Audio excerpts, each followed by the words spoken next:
Hello and welcome to Intero Talk. Hi, Katie. How are you today? Hi. It's so good I'm to good. see you. Welcome to 2023. We're back. Finally. We're back. Oh my gosh. So for those of you who are joining us for the first time, Katie and I are potential jurors. We're not experts in law or in behavioral science, but everyone is a potential juror, right? And I coined that phrase from the Lawyer You Know channel, who used to use that phrase. He doesn't use it as much anymore, but I thought it was kind of cool because that's right. And he's a lawyer who likes to talk to basically non-legal people who are non-experts to better hone his skills as a lawyer, to find out what a jury could be comprised of. And so it's pretty smart on his part. And I just think it's a great phrase. So here we are. Maybe I should rename my channel. But so Katie, today is a big day. The jury selection is starting for the Alex Murdaugh case. I took a peek over there. It's just, of course, there's not going to be video during jury selection. So it's a little bit boring. And then in the meantime, I started watching the retrial of Mark Jensen. He is a person who, and the reason is particularly because I'm from that area. So this is up in Wisconsin, and he was found guilty of murdering his wife by poisoning her with drugs and antifreeze. Really nice guy. And the more I learn about this case and the more I watch the retrial, it sounds like she suffered for a long time, for days and days. So it's pretty awful. And it's an interesting case also from a legal standpoint. If you're interested in, if you're a law nerd at all, even though you might not be a lawyer, the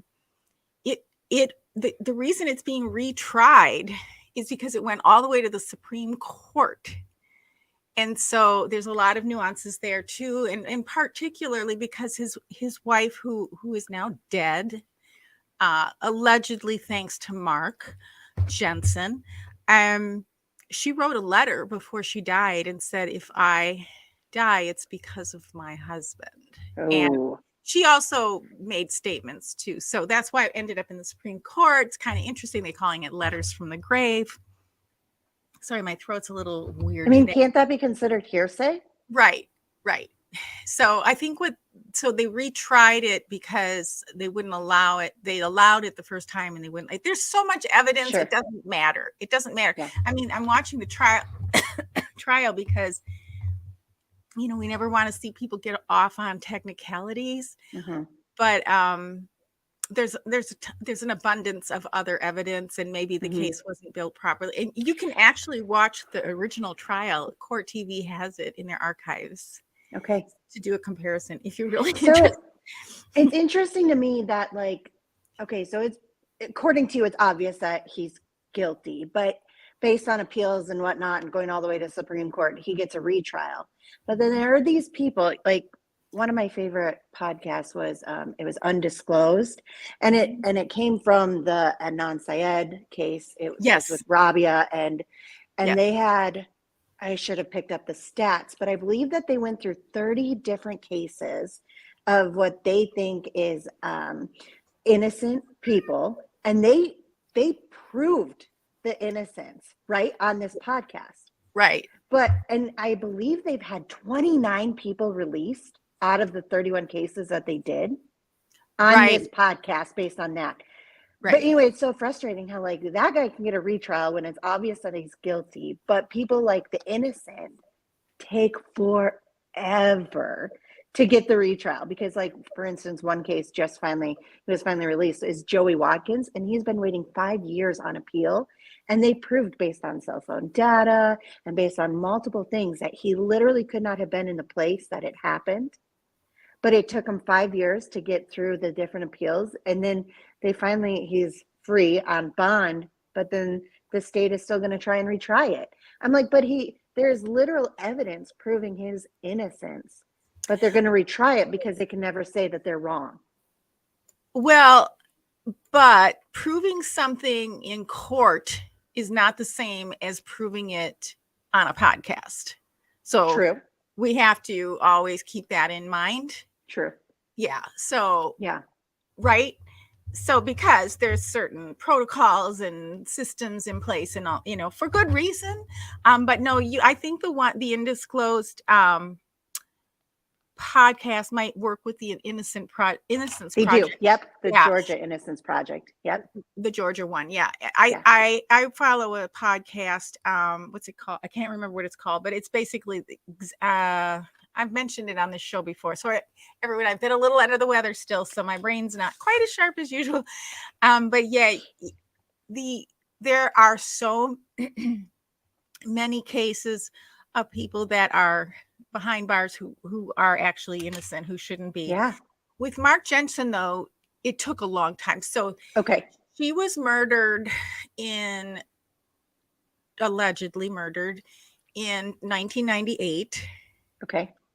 Let me think. I think it was 1998. And then his first case, I don't think was till 2008. He wasn't arrested for 4 years. Wow. Right. So there's just this standard of beyond a reasonable doubt to go to trial. There might have been one trial. No, I think that was his only trial. So 2008, and now the retrial in 2023. So, and it had to go through lots of hoops and so it's not like it happens super fast. So just, for fairness sake. So I do have 2 more things that I want to ask you about. And okay. So the first one is in relation to the Murdaugh murders and the trial and the jury getting picked right now. Right. Why did they not change location? Like, why did they not go out of Colleton County to get the jurors? Because I feel like it's such a small county and he's such a powerful person in that county that I don't understand why there wasn't a change of venue. Well, there was an argument put before the court. There was? Yes. Okay. And then they also changed judges at some point before the trial even is to start. So I think she had to recuse herself, if I remember right. Yeah, I mean, I would think everybody in that county would have to, but okay. I know. There's literally a picture of his grandfather hanging in the courtroom. Right, his portrait. That's right. So I don't remember the argument, but there was at least an argument put forward. It's a lot. I mean, I think generally speaking that law enforcement and the courts want to stay within the same district or area where the crime occurred. Okay. I mean, for a lot of different reasons. And then for everyone, especially with this trial, to have to travel, including witnesses and all that. It is quite a burden to move a venue. But at the same time, the argument that it should have been moved because of the status of that family and their the way that they've infiltrated every single segment of society in that town, that makes sense too. But ultimately, and if you talk to any lawyers, you will find out that they really believe in the jury system. And that's why I like doing this show with you and others, is because we're all potential jurors. And if you're tasked, if you accept the responsibility of being a juror, you're going to follow the instruction and all of the rules of evidence, all of the things that the judge lays out and make sure that happens so that there is fairness. I don't think in this day and age, with everything being live streamed and that it would be as easy as back in the day to get by with basically a sham trial. I don't think that's going to happen in this case. There are like you said, there's podcasts about it. There's so much out there that it's almost sure the jurors might be aware of the case, right? But that doesn't mean they can't be impartial. Okay. That's the argument.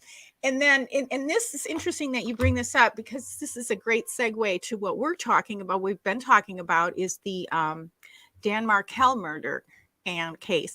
And recently, Charlie Adelson's attorney, and Charlie is in jail awaiting trial for the murder and conspiracy and murder for hire and all that of Dan Markel.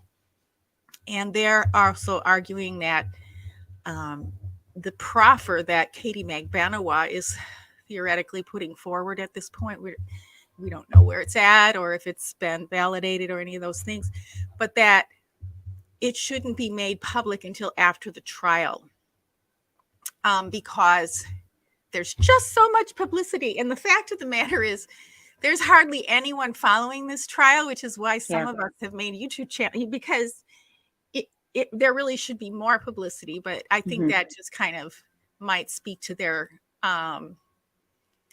mindset of self-importance.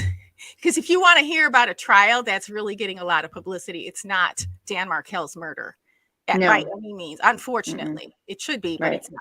I mean, all cases should get equal, footing that way, but they don't. No, so, I mean, look at the Idaho case. Everybody knows about that. Right. So there would be no point in moving it to a different venue. And if I were the judge, but you have to hear the arguments. And so if I can, I'll look for that video of when they did argue that change of venue thing, but there was an argument made. It's not like they just didn't address it. I have to look that up. Yeah, then, go both ways. My other question, kind of talking about the Adelson case and the Idaho murder case, is there is so much evidence showing the guilt of these people that's out there. Why are so many of these cases now going to trial? Like, I feel like so many more cases, these people are not taking the pleas. They're not pleading guilty. Instead, it's going to trial. Are they just hoping that something will go wrong and they'll get acquitted? Well, again, and anything that I say here, just by the way, I'm just, like I said, a potential juror. I don't have legal, not anything like that. Same. But I know nothing. I know nothing. We're just two people who find this interesting and important. And so your question is, let me understand your question, is about the Markel case. Why is it taking so long for some of these people to be taken to trial? No, why are they going to trial versus why are they going to pleading guilt versus pleading guilty? Because you can I know. I have that question. Yes. Or even the Idaho murders, like they have the evidence. They have. I fully believe that that's another one that's going to be, once it goes to trial, it's going to be an easy guilt plea or an easy, guilty verdict.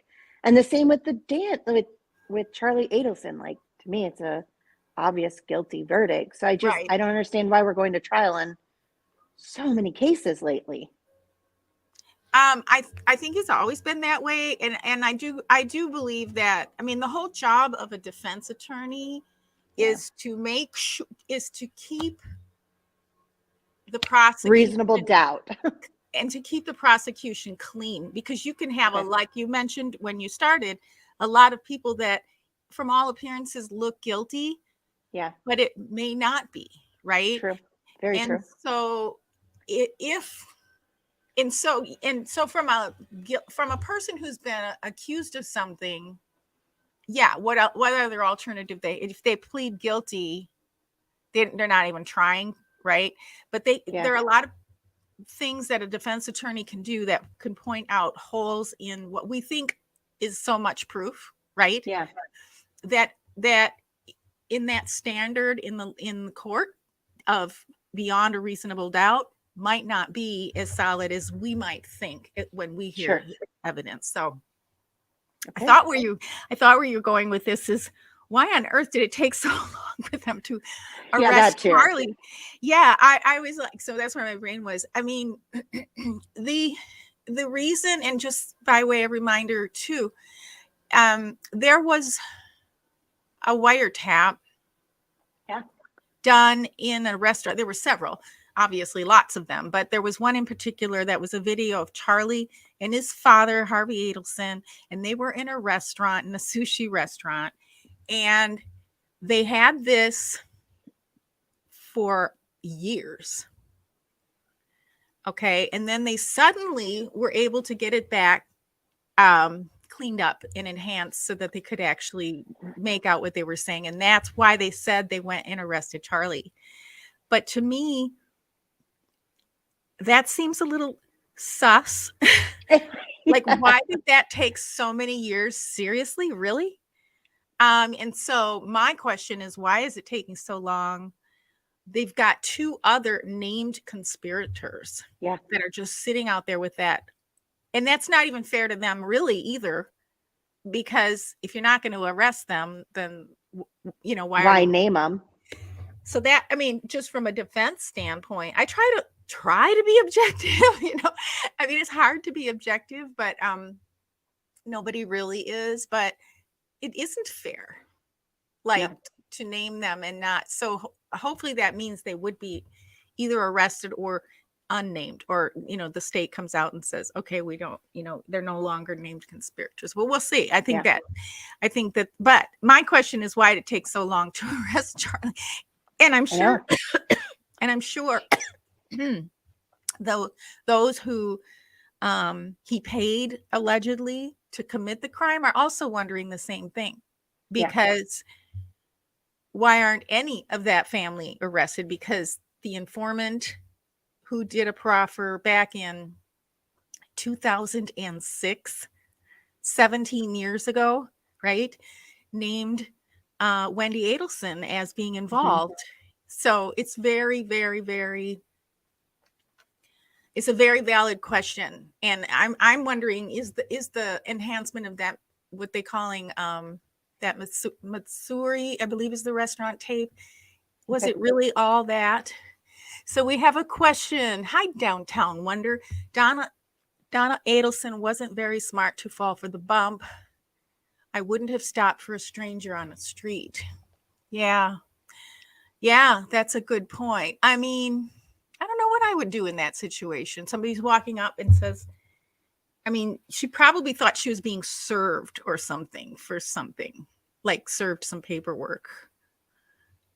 Because if somebody calls your name, looks at you straight and says, I can't remember exactly how it went, Downtown Wonder. Did he say, hi, Donna, or something? He went up because if somebody's being served with paperwork from the court, whoever's doing the service, whether it's a sheriff department or a private server, they're going to have a photograph of that person. They're going to know exactly who they're talking to, and they're going to say their name and get a positive response generally before they serve them the paper. They're not just going to walk up and say you've been served. But anyway, I mean, that would be my guess as to why she stopped for a stranger on the street. Downtown Wonder, that's a really good point. I don't know what you're talking about. Okay, so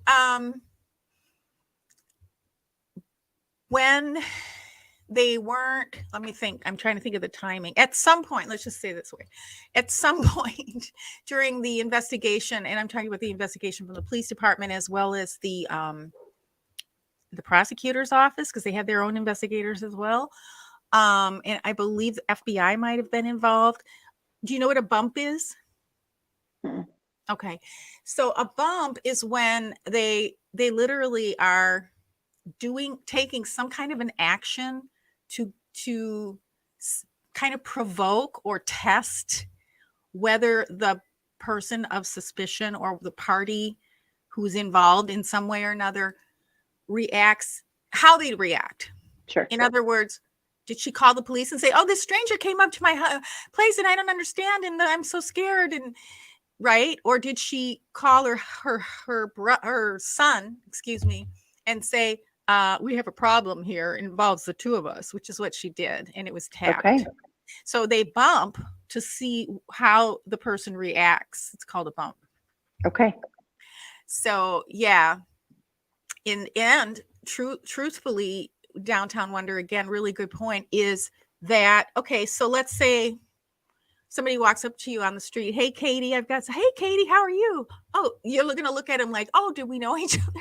You're not necessarily just going to walk on right by. I mean, if you're a friendly person, but maybe we're too friendly. In any case, okay, so then the bump happens. So she gets this paperwork that he's basically asking her for money. You took care of Tuto and Tato, but you're not taking care of this person's family. Okay. So it was something that she would have had to have known of the conspiracy and the murder for hire plot. Okay. It was very specific. So let's say you get the paperwork from the person just thinking, okay, I'm being served or something like that. But then what do you do with that? So she didn't call the police, or she didn't call her husband and say, I don't know what this is all about. What do you know? Do you know anything about this? What should we do? Should we call the police? Right? They never called the police. They never called. And at some point in their wiretaps in the future, they said, well, I'm just going to call the police. But they never did, because as Downtown Wonder says, not very smart. So just got more dug into it at that point. Do you think that they're waiting to find out whether or not Charlie will get charged to then go after Mom and Wendi? Well, he's been charged now. I'm sorry, whether or not he'll be found guilty Guilty. Like, see if they have enough evidence to prove him guilty and see how that goes. I mean, I don't think they're waiting to see if they have enough evidence to find him guilty. But I do think that in testimonies in his trial, more evidence might come out that could implicate. And then also,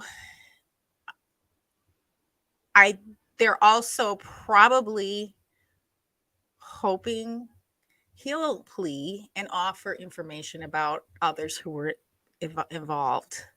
I was going to say, do you think he'll ever turn on his mom or sister? $1 million question. I don't see why not. Like, these people are not super nice, as far as I can tell. The other thing is Katy's proffer. So Charlie could go forward with his case, and in the middle of that, or before it even starts, others could be arrested based on what she might have to say. But what she might have to say might not be able to be corroborated or be meaty enough to take to the grand jury. Okay. In Downtown Wonder, and thanks for being here. Appreciate your weighing in. There were way too many players involved. Big risk for someone flipping 100%. I mean, we're talking about theoretically, allegedly, Harvey and Donna, Wendy's mom and dad, Charlie, Wendy's brother, Wendi, and then Katy, the conduit from Charlie to Katy to the two actual people who carried out the murder. So how many was that? Luis, Sigfredo, Katy, Charlie, Wendi. That's 7 people. And how much did they get paid? $100,000, but they split it. And then it's possible that Katy was getting more because she was kind of like kind of blackmailing Charlie at some point. Possibly. I mean, there's some indication, because it's harder to quantify what she got. But according to Luis Rivera in his proffer, he said the total amount, I believe it was Luis who said it was $100,000 split. And he even said, why is Katy getting so much? So yeah, he said that. He's like, why is she getting so much? I think it was 60-40. So the 35-35 or 70-30, something like that. But yeah, there was ongoing. And there was a wiretap where Charlie said to Katy, you don't ever have to worry about anything. Kid's birthday, you don't have to ask. It'll just come, that kind of thing. They'll have their toys. They'll have whatever that kind of conversation did go on. So that's why I'm saying the amount that she got might have been a lump sum, but it also might have been supplemented, possibly. Did they get the money? Yeah, they got the money. So why isn't that able to be traced? It is. It has been. And it got traced back to? Well, traced backwards? No. Yeah.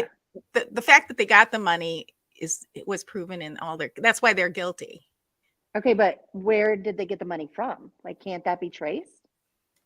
Well, that's what they're trying to hide. That's the problem. Okay.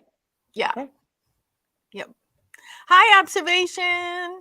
So what I thought we would do today is, since we made it through, we chugged through 10 episodes of the Wendi Adelson interrogation video. Katy, and if you remember, the premise of this show is Katy is not familiar with this case. This is why she has these questions. So your comments can help her learn and probably cover a lot of things that I can't. Hi, Observation is waving. That I can't remember, or I'd rather hear it from you, quite honestly. So what I thought we would do is get into some of Wendi's testimony, because after the interrogation, it was many, many years. Okay, so she was interviewed by the police for 5 hours plus. Yep. So we went through all of that. And if you haven't seen it yet, there's a playlist in the show notes here. You can catch up on those. And there's also a playlist for nuggets and bites for smaller. So if you don't have a whole hour or whatever, you can do like the 10 or 15 minute segments. I've got them chopped up as well. So Dan Markel was tragically murdered in his driveway in July of 2004.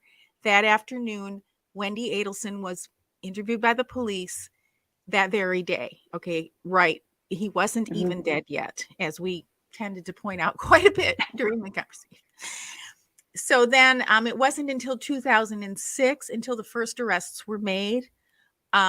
Luis Rivera, who ended up providing valuable information for the prosecution to take Katy and her husband, common law husband, father of her 2 children, to an arrest. That was not until 2006. So 2 years later.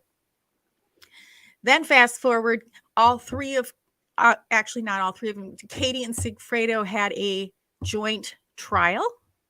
Oh. Sigfredo was found guilty. Katy was a hung jury. So she had to be retried, and that didn't happen partly because of COVID and such until 2022. Wow. So there are 2 sets of testimony where they did call Wendi in what was it, 2019 and then 2022. So you can see the difference between her in 3 years, which is remarkable. When Wendi was called in 2022, and I do think this was really some high-level chess maneuvering on the part of the prosecution. She was called in within days, hours, I don't know, something like that, of Charlie's arrest. So she was a bit like, right. She was definitely not the same confident person that she was in 2019.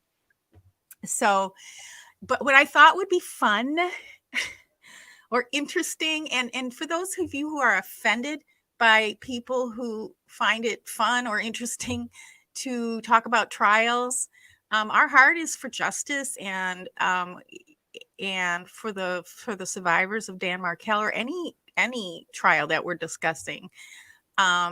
Somebody pointed out recently that laughter is the best medicine, and that's true if you've been through a tragedy. So we don't intend to offend you, but we will occasionally giggle once in a while about some of the things that are said, because they're kind of farcical in a way. Hi, Lorenzo. How are you doing? Nice to see you. Lorenzo is a fellow Green Bay Packer fan. Yay! Did you enjoy? Did everyone enjoy playoffs this weekend? Okay. Oh, yes. Downtown Wender points out that Wendi wore the same exact dress and jacket to both trials. So just for fun and giggles, Judy, the YouTube lawyer, who is just one of the main content creators for this, especially focusing on Dan Markel murder case. She ordered that dress and she wears it. She wore it yesterday. And we were kind of joking around about maybe we should all order the same dress and go to the trial one day, meet in Florida. Yes. And then I thought about it. It's like, I don't want to wear her dress. Like, I think I'll wear. And then, you know, we had some ideas about that, but we're here for it, man. We want justice. That's all. And so if we crack some jokes here and there, no insults intended toward anybody. We're glad you're good. Okay, so what I thought would be kind of fun to kind of kickstart us this year, because we've had a couple weeks off and we're a little rusty, is to get right into the final part of her testimony, which is the cross-examination after the prosecutor. And then we can go back. Normally I like to do chronological, but the cross-examination was quite interesting in terms of nonverbal communication, which I like to kind of focus on and see what you pick up on with her expressions. Now, Katy, this will be the first time you actually see a higher resolution. Yeah, I'm excited to see what she looks like. Right, because all you've seen so far is the interrogation video. Yeah. Okay, so let me grab this. Hopefully I can see her bright blue eyes.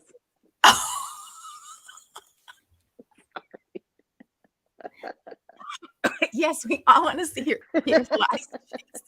Oh my God. Okay, let me get this banner on.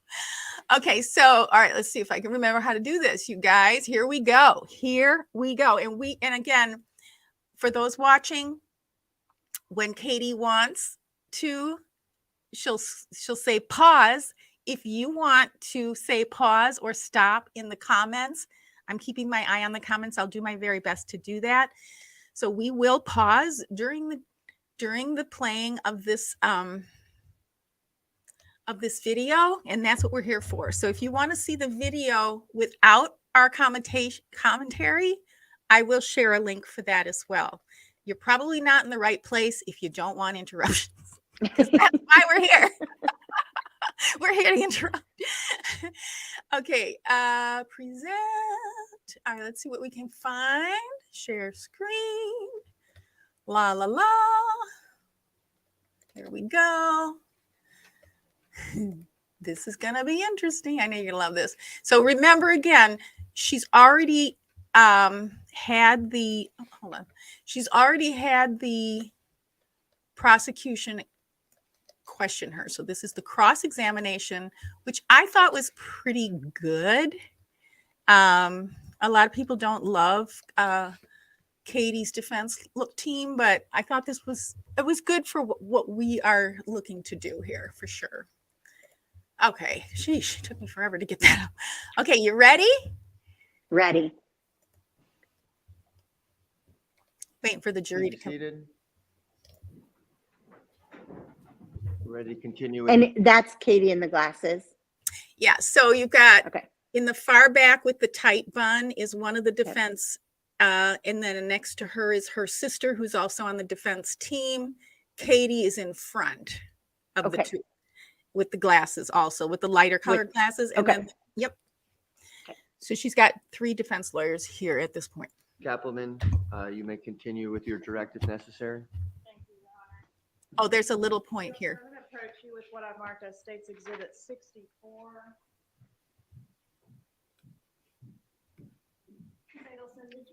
I'm going to try and turn my camera. Hold on. And you know what? I forgot to mention this video is from the Tallahassee Democrat is where I grabbed it. So I'm going to go ahead and put their logo up in the corner. Make sure to give them credit. It's public use, so I believe it's okay to share it.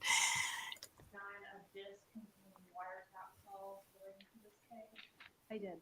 And as part of our pre-trial preparation, we asked to listen to those calls and verify whether or not you could authenticate some of the voices on those calls.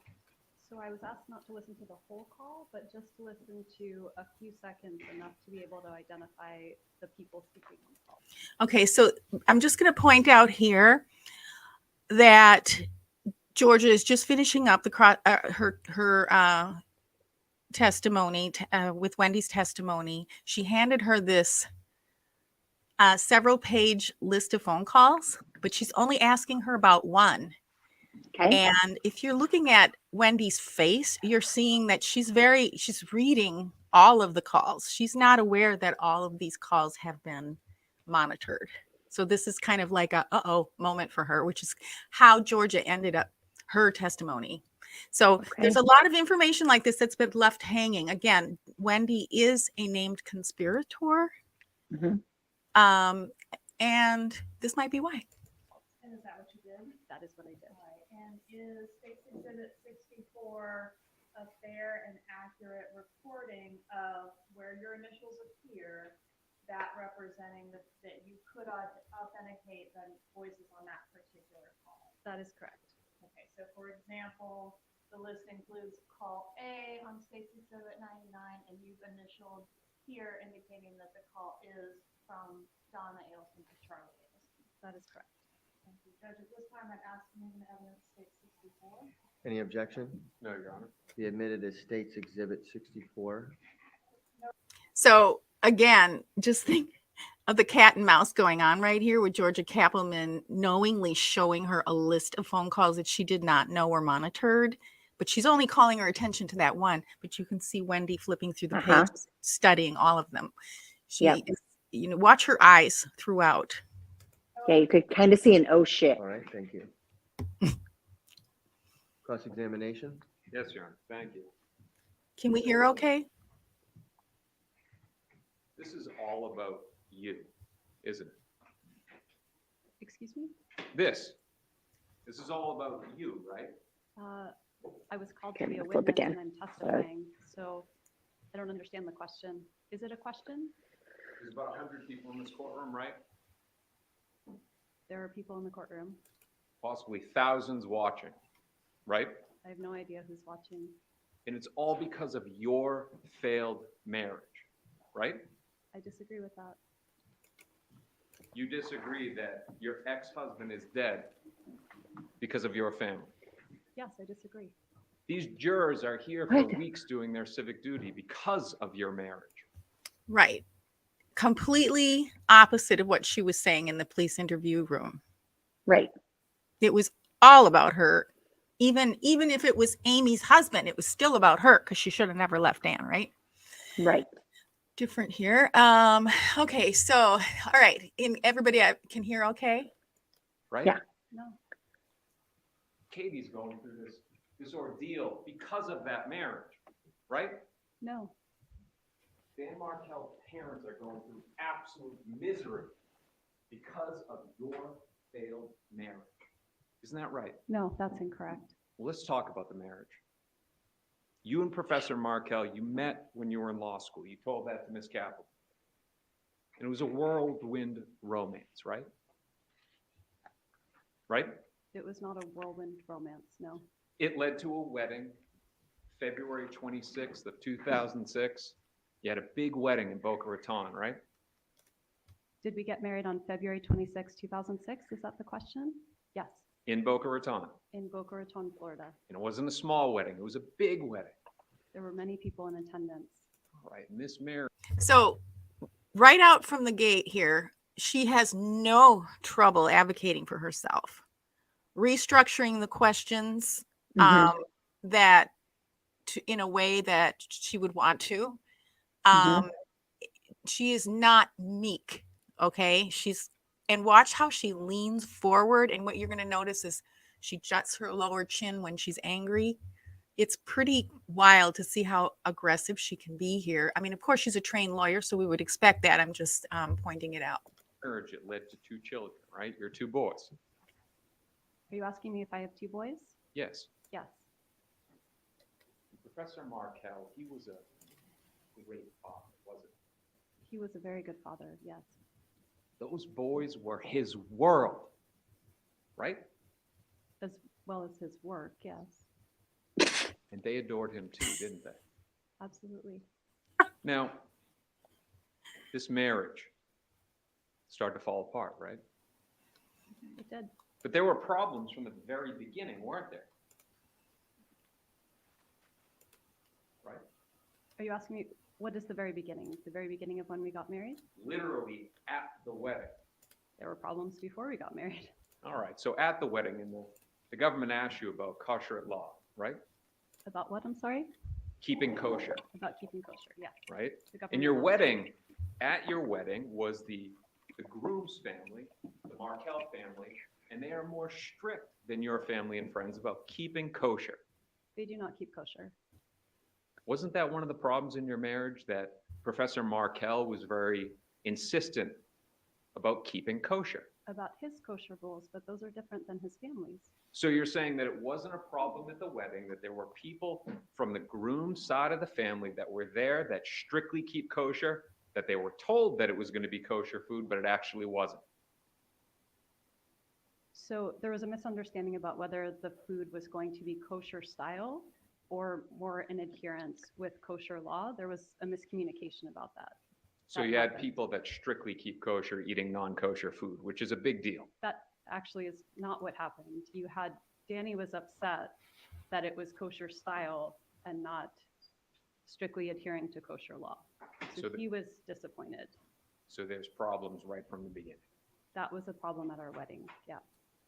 Fast forward now to September 10th, 2012. Professor Markel, he's away on a business trip, right? Yes, He's in New York City at New York University, right? I believe so, yes. And he's doing a presentation. I don't know what he was doing. Your husband at the time was in New York to give a presentation. You knew that, right? So notice the bobblehead in the lips Mhm. when she's trying So to you've be- been saying the lips the whole time, and now I finally see it. Like, It's like- does she ever close her mouth? I mean, it's always hot. It's always mostly open. It's like, if you see, you'll be able to compare how her body language and facial gestures when she's being examined by a female attorney. okay. I also have noticed she's doing everything she can to keep control of the situation. Sure. She will not, like, she is in control here. Yeah. This is a pretty, I think, Christopher DeCoste, which is the attorney's name. I think he's pretty, I liked his style of his kind of Clarence Darrow style of crossing this witness. I thought it was actually pretty good. Some people disagree, but I thought it was good. Mark, I didn't know if he was attending a conference or giving a presentation, but he was in New York for work. Now, you had not communicated So with him for 2 days. I really don't remember. You text him at around 2:30 in the afternoon, right? Right before he's about to do the presentation. I really don't remember. But you do remember dropping the bomb on him, don't you? Telling him that you wanted a divorce. So I did not drop. So a little bit of a duper's delight when he said "bop," dropping the bomb. If you're watching that mouth, which is hard not to, I'm trying really hard not to. I know. It was kind of like a little bit of a smile when he said, "And you dropped a bomb on him." She took some kind of pleasure in that. She cleared it up real quickly, and then Debbie is saying, "There's the laugh and the lying." Yep. Drop a bomb on him. We'd been in therapy for several months beforehand where I told him several times I wanted a divorce. You say it's not a bomb, but you agree with me that he begged you to reconsider. He was very upset and yes, wanted me to reconsider, but In that phone call, he's begging you to reconsider. Please don't leave. Please don't break up our family, right? he was very upset, yes. And he was heartbroken. I mean, upset indicates that there was anger. What he was heartbroken, right? That I decided to divorce him after telling him I would, yes.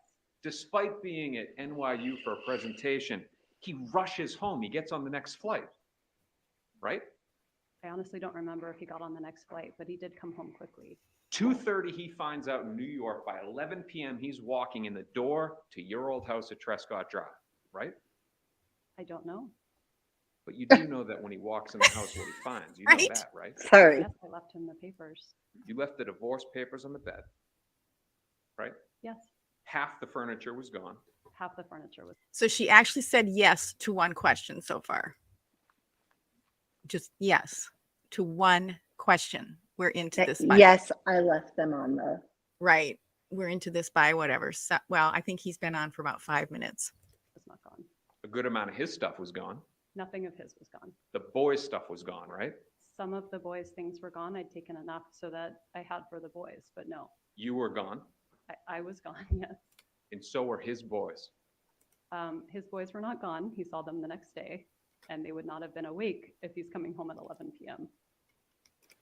Was it the next day or was it 2 days later? I wondered about this. Let's stay on topic here. I'd When love he to stay on walks in the topic. when he walks in the door, the boys are not in the house, right? Correct. And you did not tell Professor Markel where you were taking the boys. He may have seen them the next day, but you did not let him know where you were going to be staying with his boys. With our boys? Yes. So you Our boys. agree with me that they're also his. Sorry. Of course they're his. And he should be entitled to know where his wife is taking his children. Absolutely. Okay, so the reason that he's questioning these things, and thanks to Judy, the YouTube lawyer, for helping us go through all of the divorce proceedings back and forth and all the written documentation, is she actually didn't tell him where she was, where his children were. She did take a lot from the home, including things that probably to this day she probably should have returned but hasn't. So this is not these questions aren't coming from nowhere. They're coming from the divorce paperwork, and the custody paperwork. But she was very cruel in the way she left him basically when he was out of town.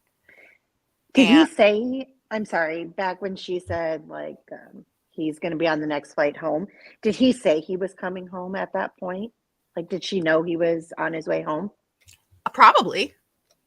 And she still chose to not be there and for the boys to not be there. Right. Pretty passive aggressive. Yeah. Okay. That's not all you took, is it? Excuse me? You two had a joint checking account at Schwab, right? We did. And you went into that account before you dropped the bomb, and you took out half of that account, right? Correct. Roughly $350,000. What? Half, yes. Of our $350,000. I don't What? Okay. Yeah. Oh, I didn't know. I'm not a working mom. So I have a joint account with my husband, but if I left him, I would never consider taking half of it. I can't say, yeah, because it's not my money. I didn't earn half of that. I guarantee you she's never earned $350,000 in her life. That's insane. But that's Danny's fault that she hasn't, of course, because she could have. Because she has remember babies. the amount. Well, That's no, insane. she's a lawyer. She has a great education. She was a professor at the school with him. Yeah. Associate professor, or not associate, like I forgot the level, but she had a position. She was a trained lawyer, but she, I believe, demonstrated and discussed how his career came first, and so hers was sidelined, which often happens when you get married. One person generally takes care of the home and the kids more than the other ones, and she also has some inheritance. And Debbie points out that there was another $500,000, so $500,000 that she hid from him. Debbie, maybe you can share some of the details about that. But yes, You know that it was in the hundreds of thousands. I really don't remember the amount, sir. Is it that insignificant? How do you that not don't remember taking out? Significant sum. Right. Sorry. How do you not remember taking out $350,000? And yet, it required the equivalent of a family meeting as to whether to buy a new TV or have it repaired because of the expense. Because of the expense, like these are people who care about Holy money, shit. every penny. In fact, it's interesting you say that because I was just listening to something and was reminded that Donna Adelson mentioned to Charlie Adelson that the family wealth was being diminished because they had to fly back and forth to Tallahassee to babysit for Wendi. They're very keenly aware of every penny coming and going in that family. So So, but she doesn't remember. And look at the look on her face there. Oh my gosh. Yeah. What a great freeze frame. This is why I say she looks exactly like Charlie. A lot of people don't see it, but I totally see how she does resemble the family resemblance, which is neither here nor there, but it's true. Downtown Wonder. Yeah, you would think she would buy a new. Yeah, maybe that's why she can't afford a new dress. She's wearing the same dress. Oh gosh, that's funny. Did she happen to use part of that $350 to pay for the murder? One would think. Wow. Anyway, I'm stuck on that amount. Right. It's so much money. Well, again, enduring the custody battle going back and forth, there's an email from Donna Adelson, her mother, to her mother and father, theoretically, to her saying, hey, we have an idea. Basically, I'm paraphrasing, of course. Let's offer Dan $1 million to allow you to relocate. Leave with the boys. Yeah. And we'll split it 3 ways, Charlie, you and me. So it'd be like 33 million or 330,000 each. They're aware of money. So the amount that was there. It's insane. You were unhappy in the marriage, right? That's why I got divorced. Yeah. And it happens. Marriages fall apart, right? Yes. But you complained constantly about it, didn't you? No, I don't think I complained constantly. To anyone that would listen. No, that's not true.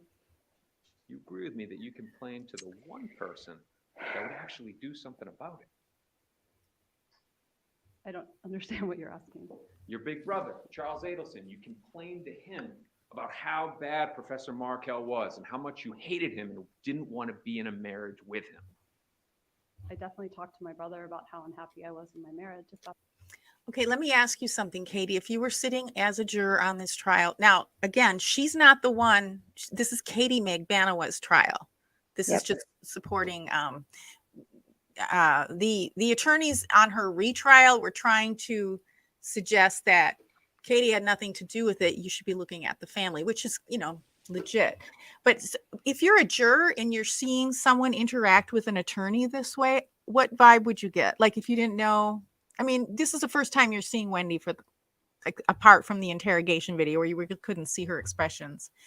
What would your what kind of vibe would you get as a juror? She's a bitch. Sorry. I don't like her.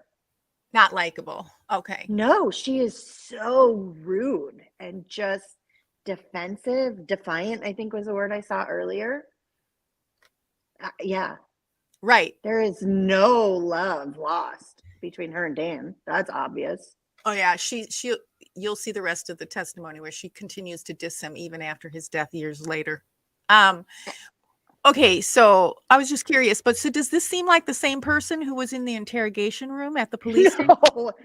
No. Okay. That's what I was Remember wondering. how she was always like holding herself and looking so little and innocent and no, this is a completely different vibe. There we go. Okay. That's the question. Then yes. Let's Is talk that the about it. question? Yes, that is a question. You talked to your brother, Charles Adelson, about how bad your marriage was. I did, yes. Let's talk about it. Government asked you about Charles Adelson. He's an intelligent guy, right? He is smart. Yeah. He's both book smart and street smart, right? I would say so. You would say that he's a talker. He does like to talk. He's got the gift of gab, so to speak. I wouldn't say he's the gift of gab, but he does talk. He knows. That's what to like a say. totally different expression. Sorry. Which one? From her talking about Danny to her talking about Charlie. Oh yes. I'm glad you saw it. Isn't so it different? Isn't it interesting? Like, yeah, he's a talker. He's so nice. Yeah. I wouldn't say that. Yeah, that's very different. To say in the moment. I wouldn't say that's true either. You would say though that he is. Now you were asked. Here we go with the bobblehead again. It's almost like a baby like latching onto a mother's breast for milk. I mean, she's practiced this. There is no question in my mind because there's video of her when she was a teenager And that's very attractive to certain people. Yeah. It's so contrived, along with those blue contact lenses, in my opinion. Questions about, drug purchasing and stuff like that. You'd agree with me that he's also street smart. I mean, I think he has common sense. And that he lives life to a certain extent on both sides of the track. During the day, he's doing periodontal work, whatever that is, crowns, root canals, whatever that is. He's doing that during the day. At night, he's out with friends, he's buying drugs. He's living life on both sides of the track. I don't know about that he's out buying drugs. No. Everything else, but he's not buying drugs. Okay. We've got some great comments here. Let me just, oh my gosh, so many great. Thank you all for joining us. I love that you're weighing in. If you are watching, please say hi. Grab the like button if you can to help me out. Okay, let me go back up. So Debbie is saying, that she's defiant. That's an excellent description. And then she reminded us about the $500,000 she hid. Downtown wonders why she can't afford a new dress. And Downtown Wonder, this is such a sad and poignant thought. What she does to the boys is way worse than taking the money. Yep. She took their father, theoretically, or allegedly, excuse me. And DS wonders can't believe why Charlie is the only Adelson indicted so far. Well, maybe we'll get some news, some new information from Katy's proffer. And DS, Debbie Martin says it's politics. And Downtown Wonder reminds us that there really wasn't any real clear-cut reason for the divorce, except for that he hurt her feelings a lot. She wanted to be known to be the smartest person in the room, from what I gathered, and he clearly was. But whatever. I mean, that's just my take. Barbara says, and hi to everyone. Bye, Barbara. Charlie speaks a lot, but he's not very bright. Okay. And then, Barbara's reminding us that Charlie is sitting in a jail cell awaiting trial, so he can't be too bright. Debbie refers to her looks as a seducing spirit, which is really, really evident in the courtroom. You would think you would maybe turn that off, but it's kind of interesting. That's how she maneuvers through life. And Barbara would still like to know what the legal bomb Dan was going to throw at Wendi Adelson. Yeah, because they had a hearing for custody several days after he was just days after he was murdered.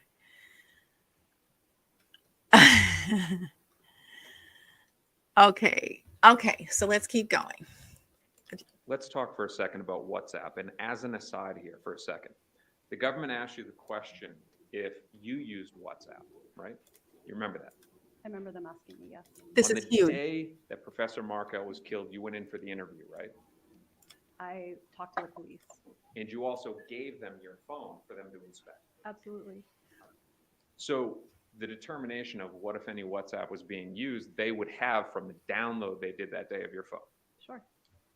Now, would you be surprised to learn that your brother used WhatsApp? No. You would agree with me that WhatsApp, and you explained it well, is end-to-end encryption. Correct. In your lay opinion, if you can explain to the jurors, just in case they don't know, what that means. I know that it's something we use at my work. Okay, did you see the little exaggerated, like, I don't know, when she pulls her mouth down, saying, I don't know, she did it twice. So she's definitely able to use facial gestures at will. And sometimes we're going to see when she uses them. So just make a note of this, because WhatsApp is a big deal, because WhatsApp messages may have been lost. Because essentially it has the ability to keep things more private. I also know that nothing's actually private and that anyone who wants to can uncode the messages. So that's what notice the hands too. That's So right. the thought is, That's right. Just giving So it. She's the just giving face- it. The face, and I know that you can get all this information. In other words, that was a little bit of a challenge to the court as far as I'm concerned. With WhatsApp, if I use my phone and I call somebody, the call could be listened to. If I text somebody, it's recordable, right? I think so. But with WhatsApp, you can send messages or have phone calls where there's no record of it. I don't think that's true. I think there is still a record of it. But the Again, I don't think that's true. Let's just crinkle up our nose and make sure we all know that she doesn't think that's true. She doesn't. belief in the thought.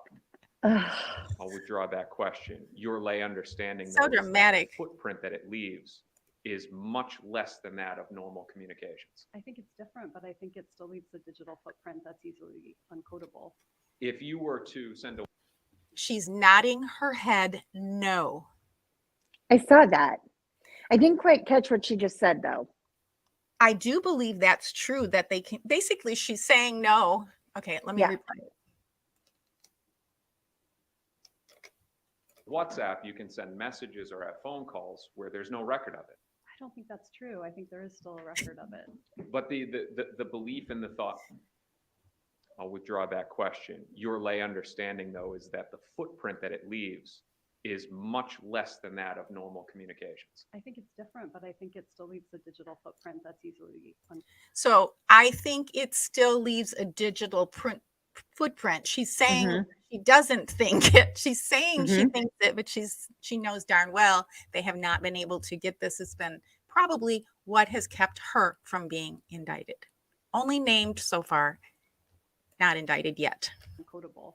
If you were to send a WhatsApp message, She's still nodding. it would show that a message was sent, but it would be hard to get what the content of the message is. I don't think that's true. I don't think that's true. Okay, that's for the jury. That's a performance. Let's talk about In the my level of opinion. jokes now. You don't deny that he joked about hiring a hitman. He did. You don't deny that he repeated this joke, He did. and he made this joke right before a hitman murdered Professor Markel. I don't know that to be true. Okay, he made the joke right before, and I'll leave out the hitman part. Professor Markel was killed. He made the joke the morning that I talked to him. Can you think of one person? He made the joke. This is called softening. Okay. He made the joke the morning that I talked to him rather than the morning that Dan Markel was murdered. Come on. Yeah. Sure. Okay, Wendi. In this world that I'm on this jury. would Yeah. actually hire two people to go kill Professor Markel other than your family? I don't know. Your Honor, please help me. I love this. Is my favorite part. She does not want to answer this, and she looks at the judge. Why didn't Adelson, the lawyer object? He doesn't have to. I'm going to play it again. Can you think of one person in this world that would actually hire two people to go kill Professor Markel other than your family? I don't know.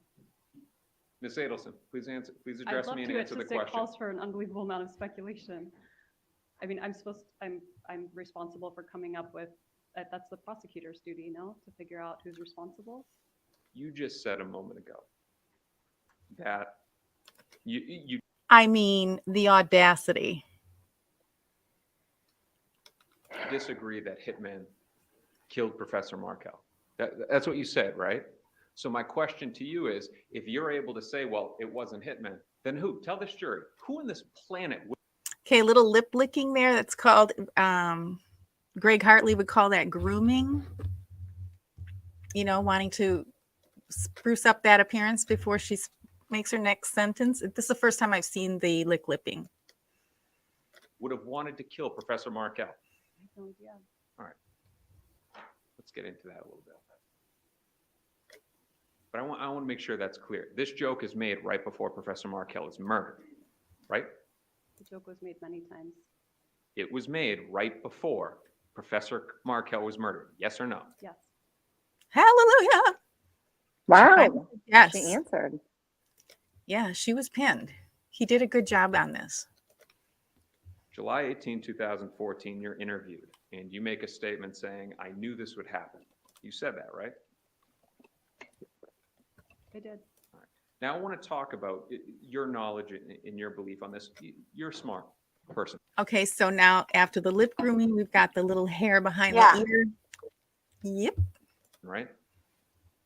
How am I supposed to answer that? Well, let's go through your resume. You went to So when she full out smiles like that, you can actually see before all of her procedures how she does look like when she was a teenager on the, I've got a freeze frame. I have to make a mental note to myself there because she doesn't often smile full out because it kind of messes up with that other look that she's got going. It's very interesting. Brandeis University, right? I did. You graduated magna cum laude. I did. If you could explain to the jury what that means. It means I studied a lot and got good grades. It means, and to speak, I'm from the Northeast. My Boston accent may give it away. It means you're wicked smart, right? That's You had a nice. high I GPA, a love very that. high GPA. I work hard. You also went and you got a master's degree from the University of Cambridge. I did. You were a Gates Scholar. I was. You then go to the University of Miami School of Law, which is a top tier law school, tier 1, right? Okay. Right? We're talking about your level of intelligence. You went to the University of Miami Law School, right? I did, yes. You also clerked at the 11th Circuit Court of Appeals, right? I did. Now, to get a clerkship out of law school, it's a very difficult thing to do, right? It's challenging. You have to have top grades. You have to go through a rigorous selection process, right? Yes. You then become a professor at the Florida State University College of Law, right? Yes. You're also a published author. Right. Now you're just embarrassing me. Why? Oh, Why are you please. embarrassed? She really said that. Oh my God. We just have to let that one breathe a second. Sorry. That's okay. That's okay. I have to jump up and grab a charger, but I'm still watching. I'm still Okay. listening. I'm still here. Okay. It's just, I'm moving around. Author. I don't like talking about myself. Is it because the book that you What? wrote discredited Tallahassee? She really just said that? I don't love talking about myself. This comes from someone who, okay, harken back to Ruth Markel's book, which was just phenomenal, where she mentions that Dan actually asked friends and family prior to the wedding, at the wedding, pre-wedding dinner, like the night before, to please not mention that he got his law degree from Harvard because it makes Wendi uncomfortable. Because it makes her look less smart? Accomplished. I mean, you would think it would make her look more smart because she's marrying someone of, of that caliber, because she is of that caliber. I don't get that, but yeah, Wow. she didn't want to talk about Dan's accomplishments, appeared to be jealous in other accounts. And again, this is just our opinions. We are entitled to share our opinions, but that's what I've gathered from the hours of her talking about herself. Yeah. And spoke ill of But it? she doesn't like to talk about herself. Tallahassee. It wasn't about Tallahassee. Let's stay on topic and ask Sorry. a question again with everything that we just went through. You're a smart woman, right? I am a smart woman. There's information about this. I am a smart woman. She is so mad, Yes. right? You see the anger look? Okay. Yeah. Finally, the mask starts to come down just for a moment. This case everywhere. You'd agree with me on that, right? I've been advised by my lawyer not to read it. All right. Now, we're not talking about reading stuff. There's podcasts, Also not to listen. TV shows, Also not to watch. articles. Don't read. And so you've made the decision. Now, you're a lawyer yourself, too. She That's is rap- coming off hot. That is a rap song. If I ever heard one, I'm going to make a rap. I'm going to, after this video, Yeah. you guys, also not to read, also not to Also listen. not to look. Also not to watch. I don't read. And you made the decision. I'm not God. going to look at any of this stuff. Correct. I don't want to know what happened You know what? I think I'll just take this segment and dubstep it. Yeah. to the father of my 2 children. Not I don't want to know what happened. How can you say you love those boys if you don't care who killed the father that they loved? Of course I care who killed the father. Angry eyes. Then why won't you look at the stuff? I've been advised not to. Are you afraid that when you look at it, you're going to realize that your brother did this? I am not afraid of that. Now, of course, you That was a little bit of Sorry. a stumble. Did you hear the cadence? I am not afraid of that. That was and I feel really, like she was shaking her head again. that was really, really offbeat, let's just say, of her, Yeah. of her normal cadence. I'm not a good whistler. I did it. and we won't get into privileged communications, but you've spoken to your lawyer about the case. How are we not getting into privileged communications? Yes, I've spoken to my lawyer about the case. You're very intelligent. You have one of the top defense attorneys in the country, former federal prosecutor, John Laura, right there in the blue suit, right? John My Laura. attorney. You're telling me with all of this at your disposal, your intelligence, his experience, and all this information, that you don't care to find out who it is that killed Professor Markel? This is not that I don't care to find out. My job is to take care of those boys, and that is what I do. I don't see how it helps take care of them to go reading and watching and soaking up all of the horrible information that's out there. You don't realize that you could be helpful in finally untangling this to give this jury the truth about what happened to Professor Markel? I have been nothing Pause. but helpful since this started. Pause. Katie says pause. That whole side eye, like looking at the jury, like, oh, poor me, I'm the victim. Help me. She wasn't going to get any help from the judge. So now she's remembering, oh, there's a jury here. Maybe Yeah. I can appeal to them. But, whew, boy, did he get under her, Yep. her skin. Yep. And he mentions John Laura by name, her attorney, who has told her evidently she's not supposed to read or take in any information, which we know that's not possible. I mean, how could you? But sure, okay. Okay, sorry, one other thing. Yeah. I've been listening to the whole Murdaugh murders and like his defense. He has an insane defense attorneys. But the cost of these attorneys, as well as the crap, what's it called? The people who come in and testify of like the blood Expert splatter. witnesses? Yes. Sorry. Wow. Brain freeze. No problem. The cost of the expert witnesses, and how are they paying for this insane John Laura? How are they paying for him? Mm-hmm. Well, the family did have, assets. There's been speculation online about their diminishing assets. I mean, now Charlie has to have an attorney. He's been prosecuted. He's facing a trial, and they are named, so they have to have some kind of ongoing counsel, for that. So I'm sure there's some major expenses involved, but these are not people who lack funds, at least for the moment. I mean, she got $1 million from Danny, so woof. And Anyway, more. She gets monthly sum because he was murdered. The Social Security gives her money for the children, until I mean, anyway. By you looking at you would think they would have to give that money back if it's found out that she did it. I don't know. I mean, I don't know. Yeah. I don't know how that works. I'm just asking. Yeah. And Debbie does say, it's a $4,800 a month that they get from Social Security for death benefits. And $2 million for the kids. And Cliff, hi Cliff, how you doing? Cliff says John Laura was excuse my cough, mesmerized and doing it for free. Do you think so? Was he doing it for free? I know there was someone who was helping. Oh yeah, the life insurance. Yeah, she got the life insurance, but she didn't get the life insurance. Yeah, she did inquire about the life insurance fairly soon after his murder as well. You know how that goes, watching these cases, right? So I'm just saying that in order to get rich quick, I just need to murder my husband. Well, I think she was already wealthy, but she was worried about how much money it took to repair her TV. That was an obsession. Yeah. Just saying. Be cheaper to fix her TV than hire a hitman. Right. So it's all about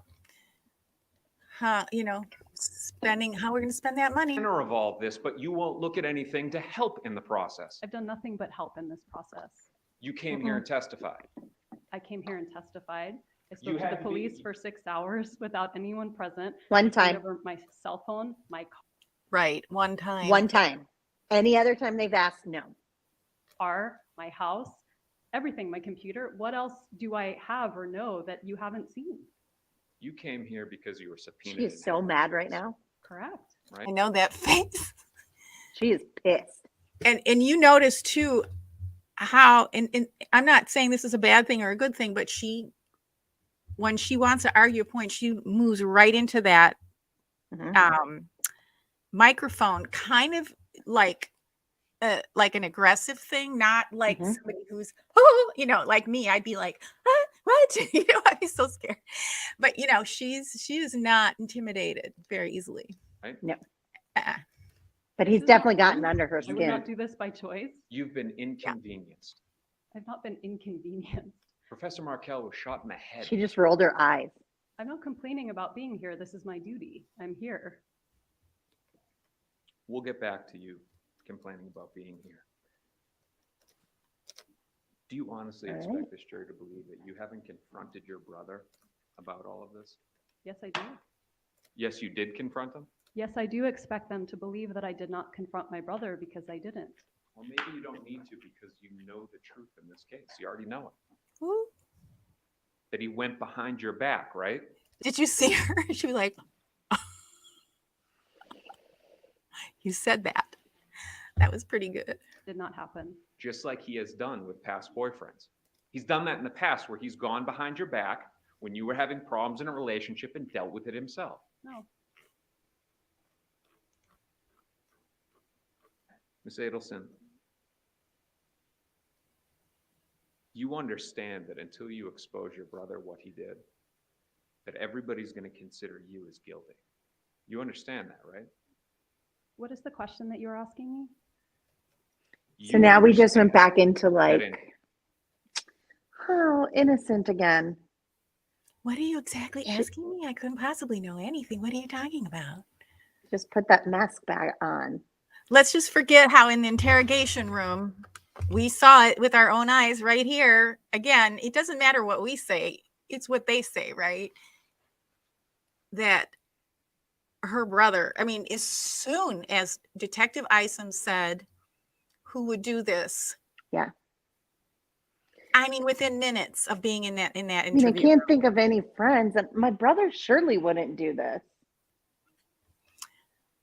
Right. Until you expose your brother and explain what he did, that he went behind everybody's back, that he hired a hitman to murder your ex-husband, you'll remain guilty in the eyes of the world. I can't speak to the eyes of the world. I can only know that I have done nothing wrong. Or maybe you are guilty. I am not guilty. So a witness in this case, and I'm not going to get into their testimony, but one of the hitmen, the convicted hitman, implicates you. On July 17, 2014, the day before the murder, the morning before, he says that you were walking on Trescott with the two boys, that you walked down the driveway and into the house. That never happened. Right, because Professor Markel, I apologize, Professor Markel, he had the kids. Based on the way that your guy's schedule was, on that day, he would have had the children in the morning, and you're going through such a bad divorce, you wouldn't be at his house, right? I wouldn't be at his house anyway, but not because we were going through a bad divorce. At that time, things were pretty copacetic. All right, so we're coming Let's back. use the biggest word we can think of to look like the smartest person again. You're just embarrassing me. Okay. Cliff is asking, and so if he went behind her back, Charlie went behind her back, Wendy's, does that mean she had no knowledge? Not necessarily. Not necessarily. That was maybe not worded by the attorney in a really great way, but. And then is the LaCasse Wendi exchange staged? What do you mean by staged, Cliff? I'm not sure what you mean by that. You do know, or maybe you were involved. Excuse me? What's the question that you're asking me? I'm giving you a header of what we're talking about so that it will ease you in the question, okay? I'm just telling you what the topic that we're on, so we'll get to a question. Now, the government asked you about a time that you met Miss Magbanua. It was actually... Good time to drink a water. We know what that is. Yep. Mm-hmm. spring break of March 2014, right? I believe so. You went down to Miami. You stayed with your brother, Charles. I went down to Fort Lauderdale after being in Immokalee and We- stayed with my brother. You then went to Miami Beach to Yardbird and had dinner outside with your boyfriend at the time, or who you were dating, Jeffrey LaCasse. Katherine Magbanua was there, and your brother, Charles Adelson, and you all ate outside, right? We did. And that's on Miami Beach, not in Fort Lauderdale. Correct. Now, just for context, Jeffrey LaCasse, he was also an FSU professor, not at the law school, but an FSU professor. Nice guy, right? I don't think so now. No. You deny. What? She doesn't think Jeff is nice anymore. Because of his. She heard his interrogation Okay. or Okay. police interviews. Yeah. Mhm. Where he Okay. said she was probably involved in Dan's murder. Uh-huh. Okay. So he's off the list, but she wasn't talking with him anyway. So there's that. Okay. Okay. Hi, everyone. Carrie, go Georgia. Everyone, let me just make sure I haven't called out names. We'll get through this. We're more than halfway done. So we've only got a few more minutes here, and then we'll say hi to everyone. I want to hear all your theories. And if you want me to stop at any point, type in pause the way Katy does. Katy just has to yell pause, but she doesn't have to type it. But you guys type. I'm assuming that on July 13, 2014, you told Jeffrey LaCasse that Charles looked into hiring a hitman. You deny that, or you admit that? I deny that. And that you told him that Charles looked into hiring a hitman back in September of 2013, That never happened. which would have been months before your brother even met Katherine Magbanua. I don't remember when they met. Letting you know the topic we're on, we're talking about you being involved. That same week, earlier in the week, you sent an email. We're talking about the week of the murder now, not spring break, the week of the murder, not Yardbird, the week of the murder. You sent an email to Jeffrey LaCasse saying that you wanted to break up, that you needed space, right? I did. Sent him a long email, stay away, we're broken up, right? I did. You knew that on July 18, 2014, Jeffrey LaCasse was leaving town to go on a trip, right? I knew he was leaving at some point that week. I don't remember when. You knew that he was leaving on the same day of the murder at the same exact time as the murder, I don't think I did. 11 a.m. on July 18, 2014. I don't think I knew when he was leaving town. It's interesting when she shakes her head no. It's a She's good been doing that a lot. In this case, she said she doesn't think she knew when he was leaving town. Is that what No. you mean? Yeah, she was doing it also earlier, like 2 minutes ago. But yes, when she shakes her head no, but But she means yes. exactly. Right. Because Sometimes she does uh-huh. she does know when he left. Don't they have emails showing she knows? Well, right. They had to have this conversation about the school before he left town. She knew every bit. She knew every detail from the interview. You might recall, she was intimately aware of everything he was doing, when his girlfriend came to stay, who he was dating. All of it. She knew. I even thought it seemed to me that she had a PI on them. I mean, she knew so much. How could she know that much? And he's asking her about LaCasse right now. She knew when he was going to be leaving on that trip, but he happened to leave a day earlier, right? The last thing she said to him, to Jeffrey, was, "Will you be here on Friday?" Yeah. It was very specific, and it stood out to him. It haunted him. Yeah. Because of course he left the day early, and he was very relieved that he had left. Way to Okay. put the blame onto somebody else. You'd agree on that, right? If it happened, it would have been a good way to put the blame on somebody else.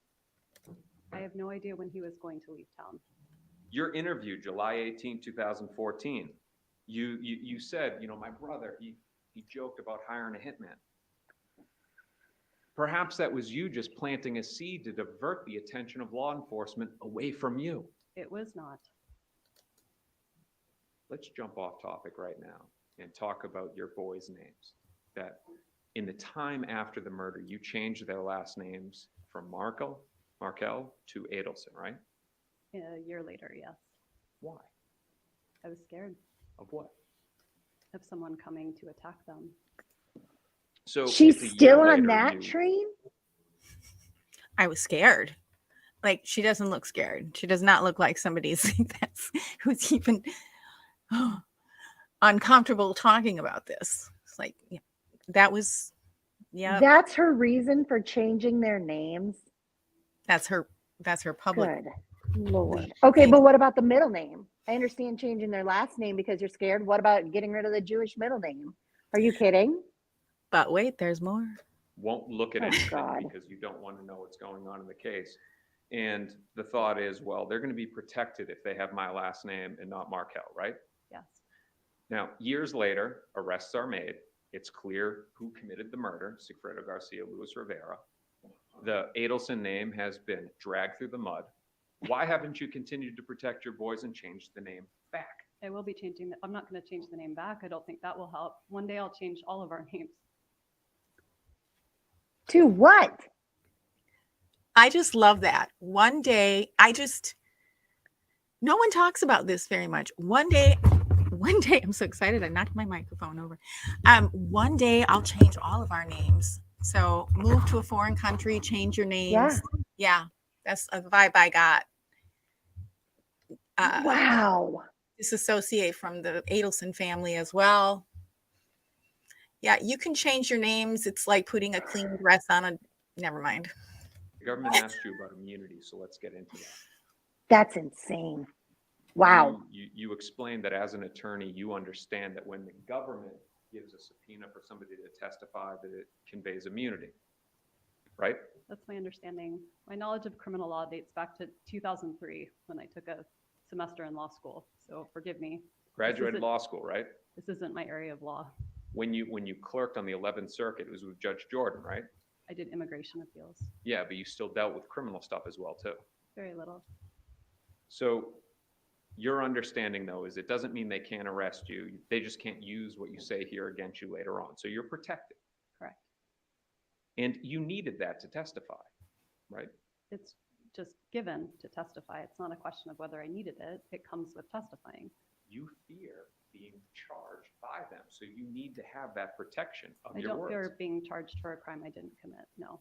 Now, y'all had this nice exchange where it was pleasant, but there's actually tension between you and this office, right? No. They recently had your brother, Charles Adelson, arrested, and he's in custody, right? Correct. For first-degree murder. Correct. And there's no tension? It's very uncomfortable to be here. It's hard to tell where the tension is coming from. They've discussed your involvement in this case. They insinuated it on the direct examination. There's no tension? Lots of media insinuates that I did something I didn't do too. I can't feel tension towards every person in Wait. the world. That's funny. I Pause. don't look at anything. I don't. That's why. But you know. There you go. Yeah, he says it. Yeah. Sorry. No, you're fine. No, fine. I was going to say the same thing. Wait, you say you don't look at that. You don't look at the media or read the media, Right. but you know that what the media is saying about you. And her face goes back to teenager Giraffe Wednesday, Wendi, when she's caught. Yeah. Yeah. And I will get to you. There's a lot of comments here. Some of them are not totally related, but we're going to get to them shortly. We're almost there. Know that you know about the media, but you don't know about the media? I know about the media because it keeps me from employment. It keeps me from lots of things in my life. I'm aware of what's there, but I don't read the minutia so I can sleep at night. Ms. Adelson, 5 minutes ago, you said you don't look at any of that stuff. I Now I don't asked you a look at question. it. Let me finish. Sure. 5 minutes ago, you say you don't look at any of that stuff. Now I ask you a question, you say you look at stuff. That's not actually what I said. I said I'm aware that it exists, but I don't read it. I don't listen to it. Then how do you know that they're bashing you? You just told me they are. I did? Yeah. How about this? We'll come back to it. You can think I of a did? better I answer, don't think okay? you I'm not thinking up an answer. I'm telling you the truth. I'm sorry if you don't want to listen to it. Your basic understanding of criminal law, though, you know that if the defense gives you a subpoena, you get no immunity. Correct. Question and proper question. I'm not going beyond that question. All right, that's the only question you can ask on that. If I give you a subpoena, you don't get immunity, right? Correct. Let's talk about your parents. The government asked you about your mother and father, Donna and Harvey, right? The government could do the same and subpoena them so that this jury can watch them get questioned, not nicely how Ms. Cappleman questioned you, but to be cross-examined by me. Objection, improper question. I'm going to sustain that. Ask a different question. Are your parents here in Tallahassee right now? No. Are they back in Miami? That's really important because a lot of people have questions about her immunity. She does not have full immunity for testifying. She has limited immunity. That doesn't mean that she'll never be charged, that anything. So there's a lot of confusion about that. And then it's interesting where this is cut off because the prosecutors, there is a reason that they did not want these questions asked about the family members. So I'm just going to replay it real quick again. Immunity, right? Correct. Let's talk about your parents. The government asked you about your mother and father, Donna and Harvey, right? The government could do the same and subpoena them so that this jury can watch them get questioned, not nicely how Ms. Cappleman questioned you, but to be cross-examined by me. Objection, improper question. I'm going to sustain that. Ask a different question. Are your parents here in Tallahassee right now? No. Are they back in Miami? Yes. Do they have any plans of coming here this week or next? I don't think so.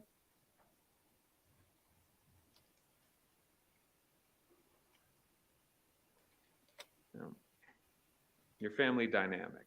It is your mother and father, Harvey and Donna. There's you, you're the youngest, Charles, and then the oldest, Robert. Right? Correct. And he's a doctor up in New York. Correct. Now, the government asked you about the relationship, and you're like, we don't talk much. It's actually much deeper than that with Robert, isn't it? We don't talk At all. at all. And the reason is because your parents were so difficult about the woman that is now his wife. That is not the reason why we don't talk. I'm not talking about the reason why you don't talk. Let me clarify it. The reason why your parents don't. Pause. That's not the reason why they don't talk with them. Okay. So all of a sudden we went from being on defense, angry, all the things, and now we're back to the tilting of the head and the open mouth and the quiet speech. Right. It Although is she's not doing the suckling as much right here. I'm just saying, I don't know what else to call it. It's like a head bobbling around, floating around in fluid, and then the mouth. I'm sorry, I'm not trying to, it's just, I don't know how, I need the right, I struggle to I find love a it. word for that. Anyway, yes, but we're talking about her family now. So yeah, so it's a little more subdued for sure. And the mask went back up. Mhm. Yeah, good point. Good point, Katie. Are you saying to this jury that there wasn't a problem where they outright objected to his marriage of a woman that was not of the Jewish faith? That was initially what happened, and then there was actually a beautiful reconciliation, and they're very happy about the marriage. Robert and his wife, not your family. Nodding her head. No, they're very happy about the marriage, Mhm. Mhm. meaning her parents. Right. There was a reconciliation. They went to the wedding and they're very happy about the marriage. Family. Robert and his wife and our family were very happy about Robert's marriage. So what happens is that Robert is in love with a woman. Your parents object. He breaks up with her and then dates a Jewish woman, right? And then they got married and divorced, and then he got back together with the person he wanted to be married to. Yes. With his true love. Yes. With the person he wanted to be There was married to. Right. Mhm. Interesting they were even allowed to bring this up. A lot of tension in your family Yeah. because of your family's involvement in the kids' marriages, right? Yes. Let's talk briefly about your children. The government had asked you, and the topic of the Jewish faith, keeping kosher. You mentioned a bat mitzvah at one point in time. You're currently planning a bat mitzvah for your oldest, right? No, it already happened. Okay, now that is a very, Christopher, I'm obviously not Jewish, but my understanding is that it is a very, very important thing in the Jewish faith. It's a very important milestone. And for those that are very, Notice how he says the Jewish faith and she switches it to milestone. Interesting. Yeah. Jeffrey LaCasse in his interview said they were atheistic Jews. So they were just Jewish for the culture and the food and the gatherings and that type of thing, but they really weren't. And and Dan Markel was very faithful. Yes. Okay. Interesting. She didn't just let that go. Like, why did she have to correct him there? She could have just said, yes, it's important in the Jewish faith. She wasn't saying it was important to her because of her faith. It was a very open question, but she corrected him. She corrected the record and said it was a milestone, nothing to do with the faith. That's what I got out of it. That's interesting. I think it's interesting too. Anyone in the comments notice that one? Conservative in the Jewish faith, those that keep kosher, so to speak, it's even bigger. I don't know that it's more important to one segment of Judaism over another, but it's an important coming of age ceremony. It's where a boy becomes a Coming man. of age. Did you invite? Again, milestone, coming of age, nothing to do with faith or religion. That is gratuitous. She did not have to clarify that. Yeah. Dan Markel's parents, the kid's grandparents, I did. you invited them. I invited them, yes. When was the last time they saw face-to-face their grandchildren? April 20th, Of this year? just now. And you agree with me that it had been years since 2016, since the last time they had seen them. Just now, Interesting. right before she Right went. before trial. How convenient. Visits stopped Interesting. when they threatened to put my children in foster care, yes. But up until that point, they did have visits. You got no problem letting them see your brother Charles, right? I'm sorry? You have no problem letting them hang out with your brother Charles, who's now sitting in custody for first-degree murder. Oh, they can't see him now, can they? No, they can't, but Right? Oh, God. I Okay. mean, what? I'll ask the questions. For years, they weren't able to see their grandchildren despite their pleading to you to see them. But you let me finish, but you let them hang out with your murdering brother, right? The children were permitted to see their grandparents. I cooked for them. We had play dates. They had sleepovers. When a letter surfaced that they were trying to have my children placed in foster care, the visits stopped. My brother never threatened to put my children in foster care, and if he had, the visits would have stopped with him too. No, instead he murdered their dad, I and would that's okay. I would not eat anything that woman cooked for me. Can you even imagine her in a kitchen? Can you imagine? God. Okay, everyone. Oh, there's a great chat going. Okay, we're almost done, you guys. We'll be with you in a Do second. say I love my children. Don't care about the father. Look at the anger face. Did you see those eyes? I love my children. It was like, I love my children. This angry face. Okay. That they love. I cook for them. I never said that I don't care about the father that they Then love. look at some of the discovery. Whoa, and did you figure see it that out. face? Excuse I'm me? sorry, go back like 2 seconds Okay, ago. exactly. That was a face. Oh man, she's leading up to it. Here we go. Despite their pleading to you to see them, but you let me finish, but you let them hang out with your murdering brother, right? The children were permitted to see their grandparents. I cooked for them. We had play dates. They had sleepovers. When a letter surfaced that they were trying to have my children placed in foster care, the visits stopped. My brother never threatened to put my children in foster care, and if he had, the visits would have stopped with him too. You Can I say you pause for love 1 your second boys. before we finish this? Okay. What letter is she talking about? Where did that come from? Ruth and Ruth Markel, Dan's mother, Mhm.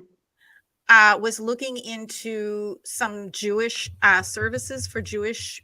There's an organization. She was concerned that that whole family was going to be thrown in jail, and what was going to what was going to happen to the children. Right. And she was Rightfully so. looking for potentially, someone who would, an organization that might swoop in and help if that were to happen. So she wasn't trying No. to put them in foster care. She wasn't trying to take away custody. She wasn't. She No, was none of that ever trying to happened. figure out what the heck would happen if they all went to jail. Yeah, this is just a performance for the jury. Okay. Fabricated. Okay. But You say I love my children. I mean, from all accounts. Again, I'm not just saying this. I mean, I've read Ruth's book. yeah. Children. Don't care about the father that they love. What I happened? never said that I don't That. care about the father. Then look at some. I never said. That face. I never Gosh. said angry girl. of the discovery and help figure it out. Excuse me? Then look at Excuse me. some of the evidence and help figure it out so that more lives aren't ruined by this. I seem to Mr. not understand. DeCosta, you need to ask a question now. You're making statements now. You need to ask a question. Understood, Your Honor. If I could have one brief second to check with Go. I love this judge.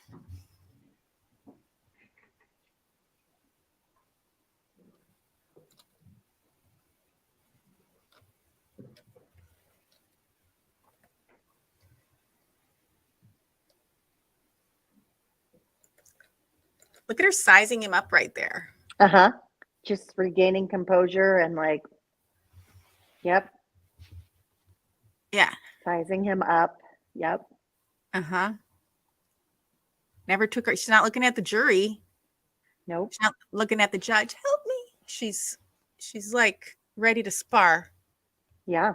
Uh-huh. Yeah.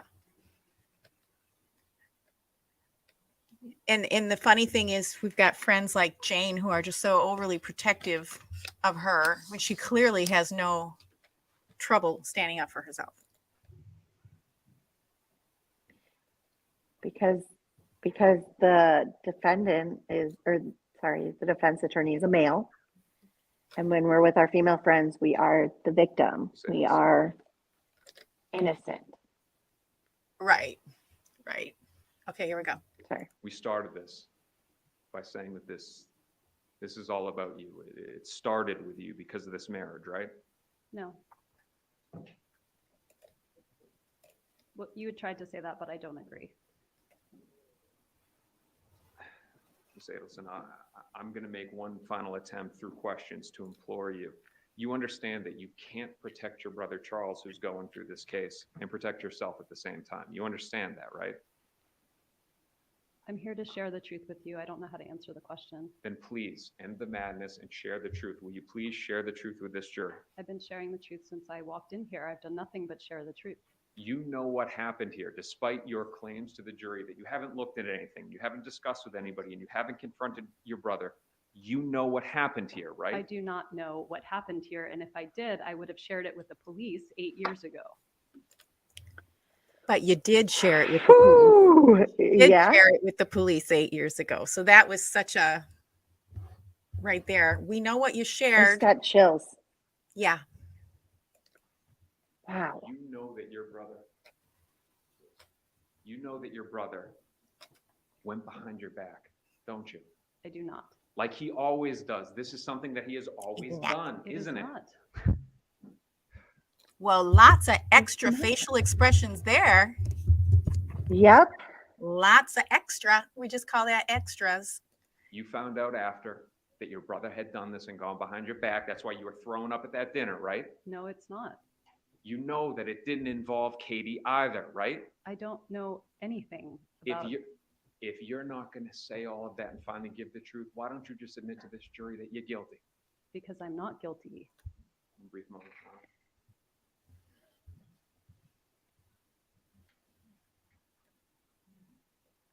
I got nothing further. I got nothing further. Okay, so here we go. There's a tiny bit of cross-examination. I mean, whatever it is that Georgia does next, just a couple minutes. But let's get to the comments. We've got a lively chat going on here, all kinds of stuff going on here. But if she says she's not guilty, again, how would you say that? Just all we can do is like, if somebody said, you know what happened, you know your brother went behind your back, why don't you just tell us the truth? Unless you're guilty, right? And the way that she responded to that was, to me, not super convincing. That clearly wouldn't be the way I would respond. Of course, we're all different, but of course I didn't have anything to do with it. I mean, nothing. It's just, I'm not guilty. Like, it was just angry and short. So again, just by way of reminder, this is Wendi, who we spent 5 hours with in the interview room. This was several years later, of course.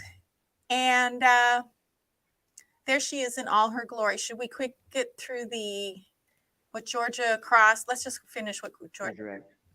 Redirect, excuse me. Look at her face now. Like, now, did you see that look? This is not someone who is. This is not someone who needs a whole lot of coddling and protection. This is not a damsel. Asked about the reason why you stopped contact for a period of time between your ex-husband's parents and your children. Yes. And you referenced a letter that you characterized as the grandparents threatening to put the children in foster care. Is that an email that was sent from the Markels to my office? Yes. Okay. And that was in reference to, in the event that you and the people that care for these children, who at the time were very young, were arrested, that the grandparents wanted to make sure, because they live in Canada, right? They do. They wanted to make sure that a specific organization could be contacted to care for the children, so that someone was there to care for them until a relative. Hi, Tosh. I don't remember the bit about a relative getting there. Okay, well, they weren't just going to leave them in foster care, right? I don't know. Okay, but the specific. You would think you'd want to find out as a mother. Right. I mean, she is a named conspirator in a murder trial. You would think she would want to know the answer. Oh, I don't know. Come on. Specific nature of the email, you will agree, was in the event that there's some kind of mass arrest, because they don't know who's getting ready to go to jail next, right? I mean, they're not privy to the investigation any more than you are, right? Law enforcement investigations, they're secret. Sure. Okay. And they're concerned. Would you agree the concern ultimately in the email was for the care of the children? The concern was to make sure the children were under good care, but as their mother, I know they're always under good care with me. Right, but and there's no the need for email foster care. contemplated you not being available to care for them. That's not possible. Because it's not possible for you to get arrested. Correct, because I've done nothing wrong and I believe in our justice system. Okay, well, just wanted to clarify the nature of that. In this case, you were asked about, why aren't your parents coming to testify? You, as you mentioned, gave a police interview in this case, right? Correct. And consented to the search of your phone, etc. You gave testimony in this case, right? Yes. All right, and your parents did not, correct? They did not give testimony. They have not testified. They They've have been not asked given a to police. come testify, but they would if they were asked. Okay. And have they given any police interviews? They would have, but the police never contacted them. The police did contact Yeah, them, right. but they refused. No. Are they This is her not minding to lie on the stand. And everyone talks about perjury. Perjury is not going to happen. I'm sorry. I mean, No. I guess if they can't get her on anything else, I would take a perjury charge, but it's very rare that anyone gets charged with perjury. represented by counsel? They are represented by counsel. And they'll come testify if we want them to. If they are under state subpoena, just like I was, they would come testify. All right. And do you know what they would testify to? They would testify to whatever they know. And do you know what they know? I have no idea what they know. They've never told you. No. You've never asked them. No. Because you never had any conversations with them about this murder. I've been advised by my counsel not to. All right. So I've been advised by my counsel not to talk to my parents About my this. brother I wonder about my why. ex-wife's murder. Oh, ex-husband's murder. Oh, okay, that's really plausible. nobody, including your brother Charlie, has admitted or denied to you any involvement in the murder one way or the other. Correct. Same with your parents. Correct. Did you notice how she straightened out her nod that time? Now, part of it is because Georgia stated the question in a negative and then into the positive, but she did do a correction there. There's a difference between like staging or coaching and practicing being on the stand. I am 100% convinced. I mean, I would practice if I were going to. Yep. Yeah. Absolutely. And she would have people around her that could help her with that. Very qualified people around her in the legal industry. So. One moment, please, Your Honor. Okay.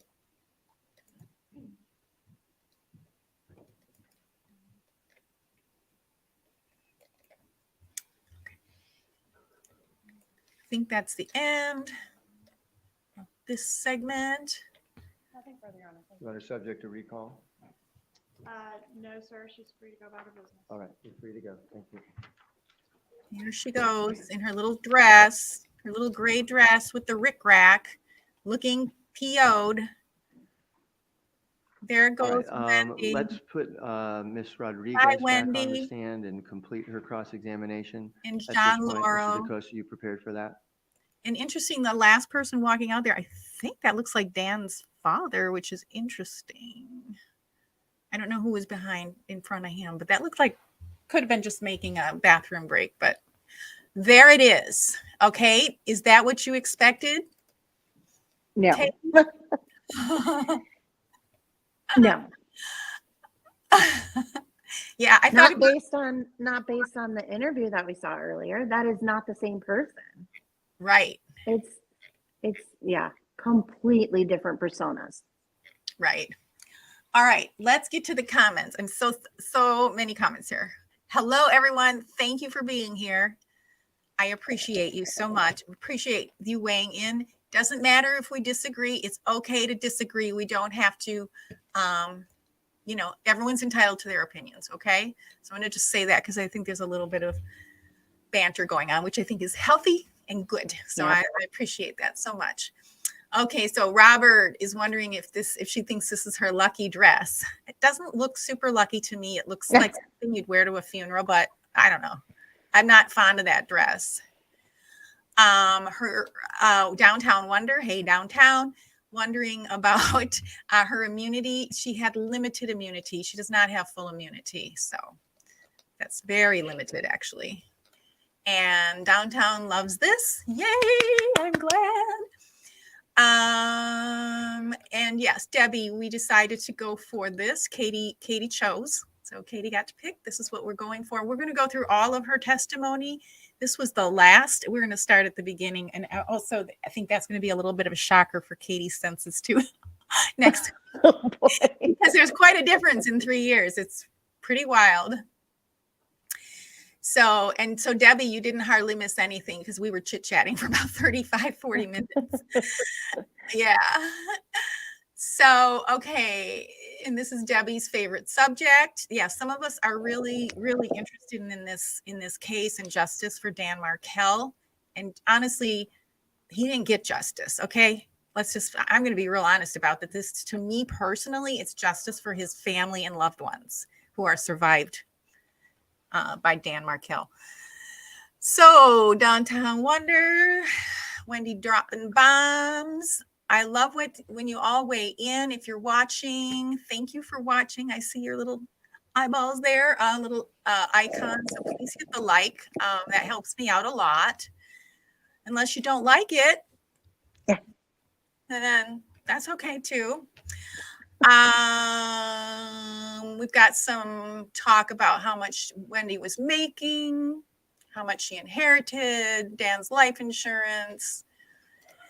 DS says, I can't believe Charlie is the only the only Adelson indicted as of yet. And I agree. And why did it even take that so long for that in the first place? Like, it took so long. Dan was murdered in 2004. Charlie wasn't arrested until 2022. 18 years? Is that possible? Yeah, it's crazy. Did I get that right? That doesn't even seem right. Yeah, yeah. Ooh, okay. And Downtown Wonder, there was never really a clear-cut reason for the divorce, right? And I think that's what we were talking about, how Wendy's feelings were hurt a lot. Her feelings were hurt. Oh, poor thing. I'm in a mood today. I know. I'm not being very tactful. I'm just tired. Yeah. Well, when you're married to somebody, you're going to get your feelings hurt once in a while. That's just part of it. Like, that's how it works. It's not, yeah, you're not anything special. I think we got through these. Barbara, hello, Barbara. Talking about Charlie, that he is sitting in a jail cell. So that speaks to how bright he is or not. Let's see. I do have to leave in 3 minutes. My kiddos, I have to go pick them up. Okay, I can finish out the questions if need be. Okay. And we'll be back next Monday, right, Katie? Yes. Yay, finally. Fine. And somebody gave you a shout out. I think it was Go Georgia. So happy you're here. I don't know if you saw that comment. Thank We've you. been waiting for so Katie. Happy to be back. It takes its twist and turn some days. So. Oh, I know. I am too. And I've not been feeling well, so it worked out fine for me. I was going to go on alone. So I'm still pretty anemic right now. So I'm tired and not myself. But yeah. But it's fun to do this, and we're really looking forward to the murder. So by Monday, the jury has been selected. By the time we go on live Monday, right? Yes, hopefully. Yep. They said it could take all week. Yeah, that makes sense. All right. So before you go, I just want to say thank you. It's good to see you. Good to have you back. Really great to hear your impression of this testimony. And anyone in the comments, let us know what other trials you're watching, paying attention to. If it's the Alec Murdaugh, I've been watching, I mentioned at the very beginning, the Mark Jensen retrial.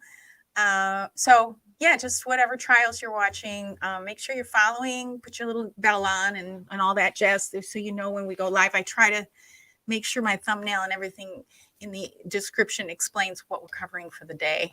Usually, if I know, which I usually do. So, well, okay, Katie. All right, thanks, guys. Bye. Bye for now. I'm just going to get through the rest of these comments. I'll listen to the rest. Oh, okay. Sounds good. Bye. Bye. Oh, yeah. It was Go Georgia who said, hey, Katie, it's so good to see you all. Hi, baby. Hi, kitty. Carrie, did you see Tasha's brief appearance? So your cat has a French name as well. I love that. All right. And Debbie Martin mentioned that the pickup with Sigfredo and Luis were watching. That's how they knew what Wendi looked like. Go Georgia says, there are times when I think Wendi is toying with LaCasse. He gives her a run, but she is so confident. Well, she knows the lay of the land, and she would have been prepped and rehearsed. And somebody asked if she would have known the questions in advance. I do believe there are some rules as far as, and I don't know Florida, and I'm not a lawyer or anything like that, but there would be some kind of an idea of what she was going to be asked about. It's not just, you're going to be testifying, and it's just not like a free-for-all. So she would have had probably some kind of knowledge about what she's going to be asked about. Okay, Cliff, remember all the speculation the Adelsons paid for Katie's defense? Yes, I remember that. I don't know if that was ever completely put to bed. I'm not sure why that came up, but I'm sorry. I'm going to go through these comments. Okay, so Cliff says, in my opinion, the LaCasse Wendi exchange after yoga is overblown. So is it overblown by Jeffrey?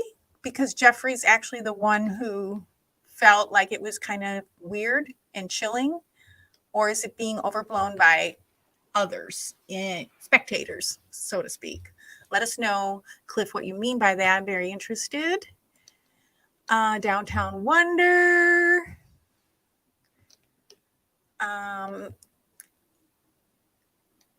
Okay, so Debbie, did we get to the part that you were looking for?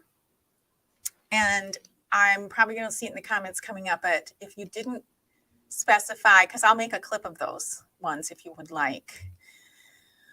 Okay, hello, okay. How can she look Katherine in the eye in the same courtroom and not feel something, right? I mean, I wondered about that too. How uncomfortable would it be there to be sitting there?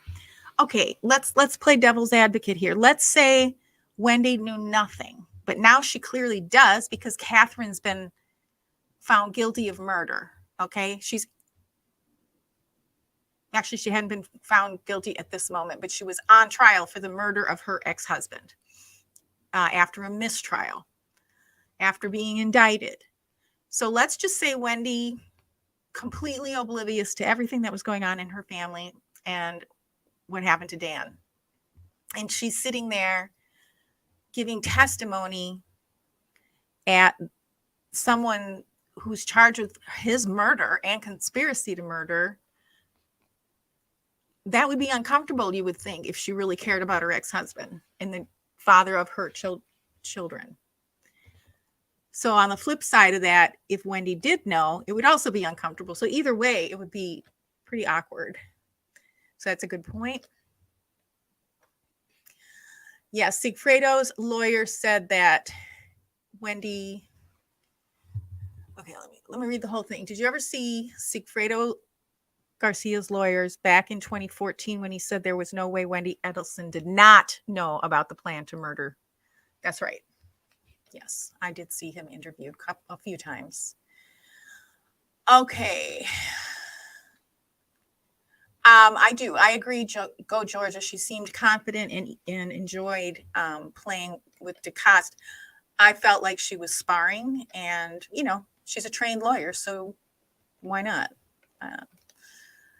But she definitely didn't come off the same way she came off in the police interview, did she? Two completely different characters that we're seeing when she spoke with Isom compared to LaCasse.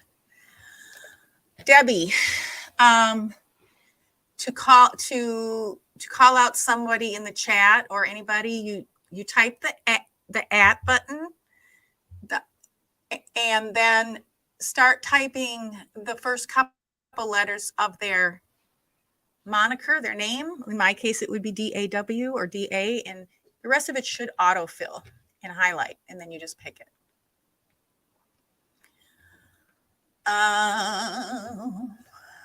Mike. Hi, Mike. Mike, she is so disingenuous and thinks none of us know it. Yeah, she doesn't. Yeah, she's in her own world, playing to her own audience. I agree.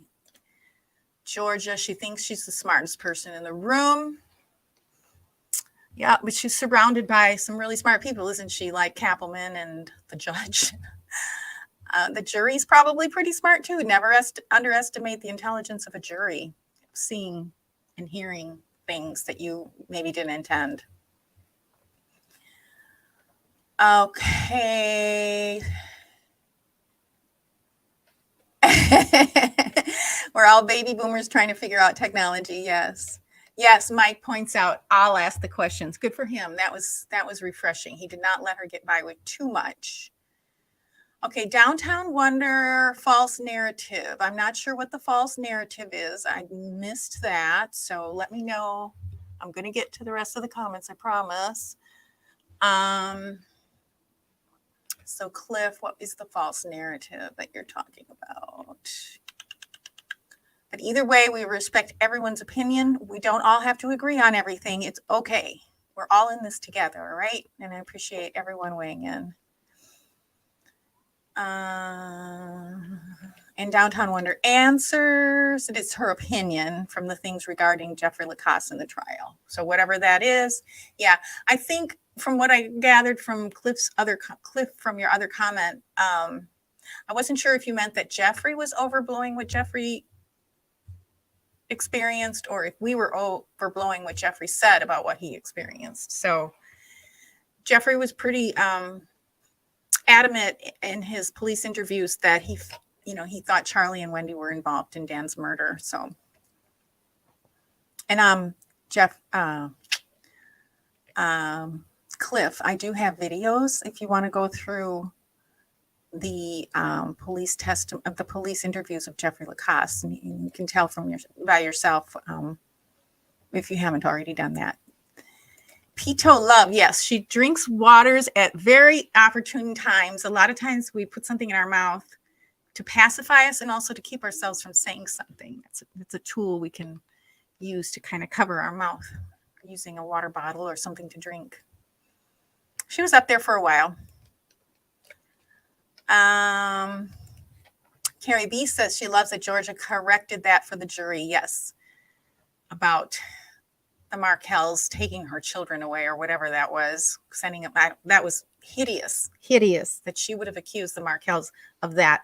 That really was a low blow, I felt, on Wendy's part to say that. And they were there in the courtroom. She had the nerve to say that with them there. I just can't with that. She did make things up.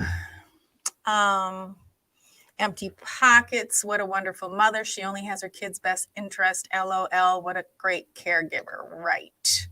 You and I have the same sense of humor, sarcasm.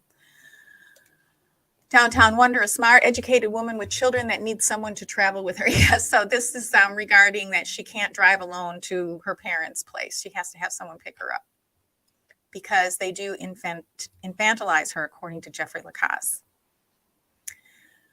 Although she didn't seem like a baby up there today, did she, in this clip? She seemed more than qualified to take care of herself. All right. Empty pockets and the blue eye contacts. Yes. Yes. She needs babysitters so she can date other men. Dating is important. Okay. Yes, Tamara is there in the with Karen Cyphus, I think her name is. Yes. It's wonderful. Yeah, I'm glad you pointed that out.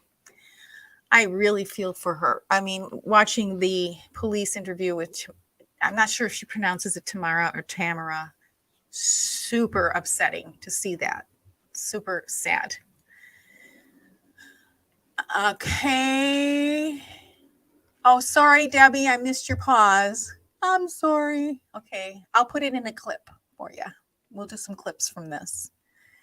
Carrie. I was eating this the other day, maybe watching. Okay. I was watching this the other day, and right after Georgia says she's free to go about her business, you can hear Katy whisper to her lawyers, I wish I was free to go about my business. Carrie, I am going to get a clip. Thank you for all these clip ideas. Thank you. I'll do some shorts for that. Thank you for that. 2014. Thank you. I know that didn't seem right. 2004. I'm still very anemic and not well. So thank you. I just didn't think that sounded right. Yes, it's way too long. Okay. Cliff, thank you for clarifying. So Cliff is saying that after the yoga conversation led to all the speculation that Wendi was framing him, overblown from all that perspective. I see what you're saying. Well, I think Jeffrey said that his friends pointed that out to him, that had he not left early, he would have been in town and just taking off out of town. Jeffrey said that himself. So I see how you might think it's overblown, but it did come from Jeffrey. I don't think people really made that up, but yeah, I respect that point of view. His name was Sam. Who's Sam? Oh, the attorney. Yes. Sigfredo's attorney was Sam. That's right. I liked him. Cliff. Yeah. So Cliff, Debbie is saying Jeffrey just gave testimony of their conversation. So that's what we're going by. That's what we're going off of. And the last thing she said to him, which was, and he said it was haunting, and it is haunting, is, are you going to be here on Friday? So I think that's why people latched onto that. No, she just asked if he was leaving town. That means he was setting him up. Yeah, Cliff, she asked him if he would be there Friday after just breaking up with him. And that's why Jeffrey thought it was weird. Why would she care where he's going to be on Friday when he was being dumped? And he literally an hour later got a no contact order from her. So why would she send him a no contact order dump him, send a no contact order, and then also be curious if he was still leaving on Friday. So that's why Jeff mentioned that he thought it was weird and suspect. And I would have to agree with him. That's kind of weird. Why would she care where he's going to be if he was being dumped? Okay. Okay. He wasn't leaving town on June 24th. On June 4th, July. I'm not sure what that is, Cliff. He wasn't leaving town on June 4th. Okay, I'm probably in the middle of a conversation that I'm not understanding. But yeah, yoga was the week of July 14th. Dan was murdered on July 18th, and he was originally planning to leave on the 18th. He ended up leaving on the 17th. Cliff, I would, if you go to my playlists in the description, I have Jeffrey's police interviews where he goes into this. So that might be helpful. June 4th was the first attempt. Yes. Okay. All right. Okay. All right.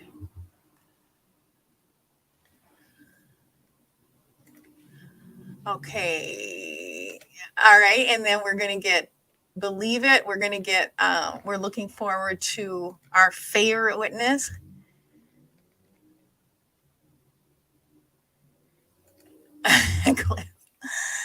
Oh gosh. That's funny.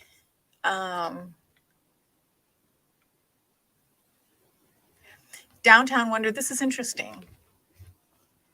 Downtown Wonder says, I find myself feeling a little sorry for Katy and Charlie. Wendi is the puppet master. I definitely had empathy for Luis, because Luis demonstrated remorse and sadness. And so that, I mean, I think it's really good that we have empathy for everyone, really. So how does they say hurt people hurt people? Can you invite me on the call? I'm terrible at typing. Oh, you mean in the video? Cliff, I would love to have you on the video. I'm about to wrap up. If you'd like to come on the next video, let me know. Type it here and I'll get you a link, or send me an email. You can get it in the about section. Okay. Go Georgia, support stickers. Oh, you're so sweet. Okay. I have a link tree for that. That is so kind. You guys, I have a question.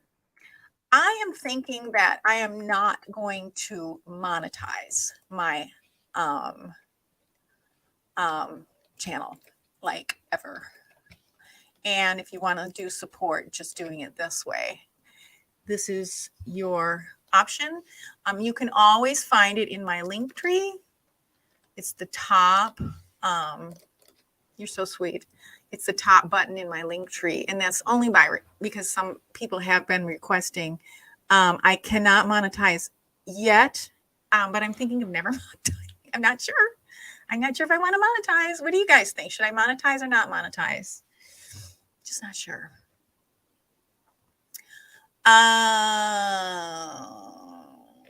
Okay. So, Best Winster, yes, I cannot wait, hopefully, to see him at trial again as a witness, and hope he's doing really, really well. We love him. Okay, everyone. Thank you so much. Oh, there's more. Okay, the video. Yes, I understood what you meant. Cliff. And in that link tree that I just sent, I think there's also a way to an email way to reach me that way too. So you should, or the about section, and then I can send you the link for our next one next Monday, and it'll be noon Pacific time if that works for you. We're going to be going over Wendi's testimony, but we could also talk about some of the things you want to talk about too. Let's figure that out via email. The link tree says forbidden. What? Oh. Did you try the other one, the Venmo one? That's weird. Maybe, oh, you know why? Maybe, here, try this. This is the direct link. It might be a link tree thing with YouTube. I'm not sure. I've never done this before. I mean, I've done it, but you're very welcome for chatting. Okay, let's be nice. Be nice. You're welcome. Yes. Very sweet. Thank you. Cliff is calling hearsay. Okay. It's happy hour in Long. Cute, cute, cute, cute. Okay. Well, all healthy banter. Let's be nice to one another. We're all on the same side. We might have some different opinions here and there, but it's okay. It's okay. All right, everyone. Well, thank you so much for joining me. I appreciate it, and Katy, and supporting us on this channel. I will make some clips from this because you had such great observation, and that's why I love having the live chat open when we do this, because not only does Katy, who is unfamiliar with this trial or very limited familiarity with this trial, she brings up things that I miss, because we tend to miss things if we've seen things more than once. But also, we all have our own biases and prejudice and that type of thing. So it's really great when you bring up new things. And I got a lot of clips from this video to make. And just to avoid confusion, I'm going to remind everyone in the description of the show here, there's different playlists. This long form live stream that I do on Mondays with Katy, and sometimes other days too, it's usually over an hour. That's why I call it long form. Sometimes it's as long as 2 hours. That's in the Intero Talk playlist, okay? From this video, I will make smaller clips, and some of them I call nuggets, and some of them I call bites, and some of them are shorts. Shorts are 60 seconds or less, and then nuggets are 10 minutes, and bites are 15 minutes. So I do cut out a lot of things that are extra. Like Katy and I had a conversation for 40 minutes before we started, so that won't be part of it. So if you want shorter form videos, you can look in those playlists, and those are in the description here too. So yeah. Oh, gotcha. Okay. Well, I'll work on something for you. I appreciate the sentiment. Very kind of you. And I'll figure something out. I'll be monetized soon enough. I mean, I guess I can get monetized on YouTube. It's probably the easiest way to do it, but I just have mixed feelings about having ads on and weird stuff being in the advertisement and all that. So yeah. Debbie, Dawn, and Cliff and I have a history. We will make him a believer soon. Okay. All righty. Well, always with kindness. That's right. Constructive sparring. We don't mind that. And Cliff says maybe. I love it. I love it. I love it. I love it. And Venom is not in Australia. I don't know if that was a typo, but it was a funny one. Okay. And I use YouTube Premiere or whatever that is. And so I don't have to look at any ads when I'm watching content.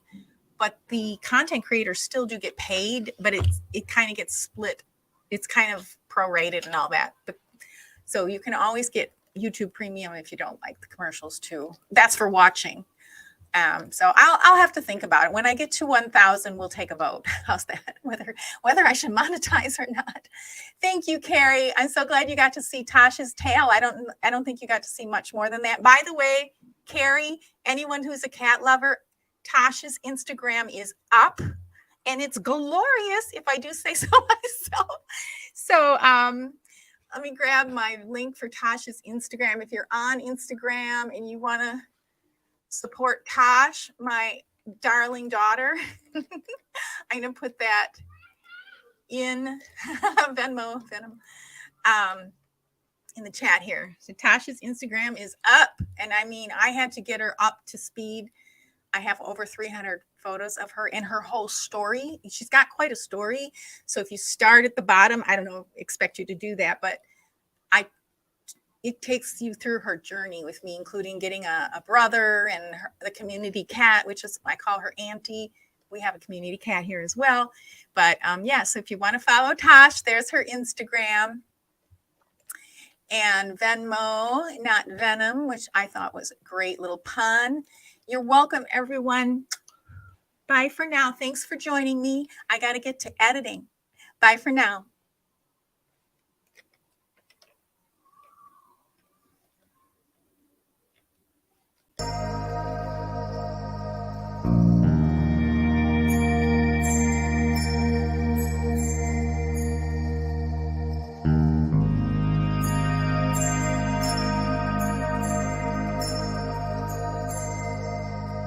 you.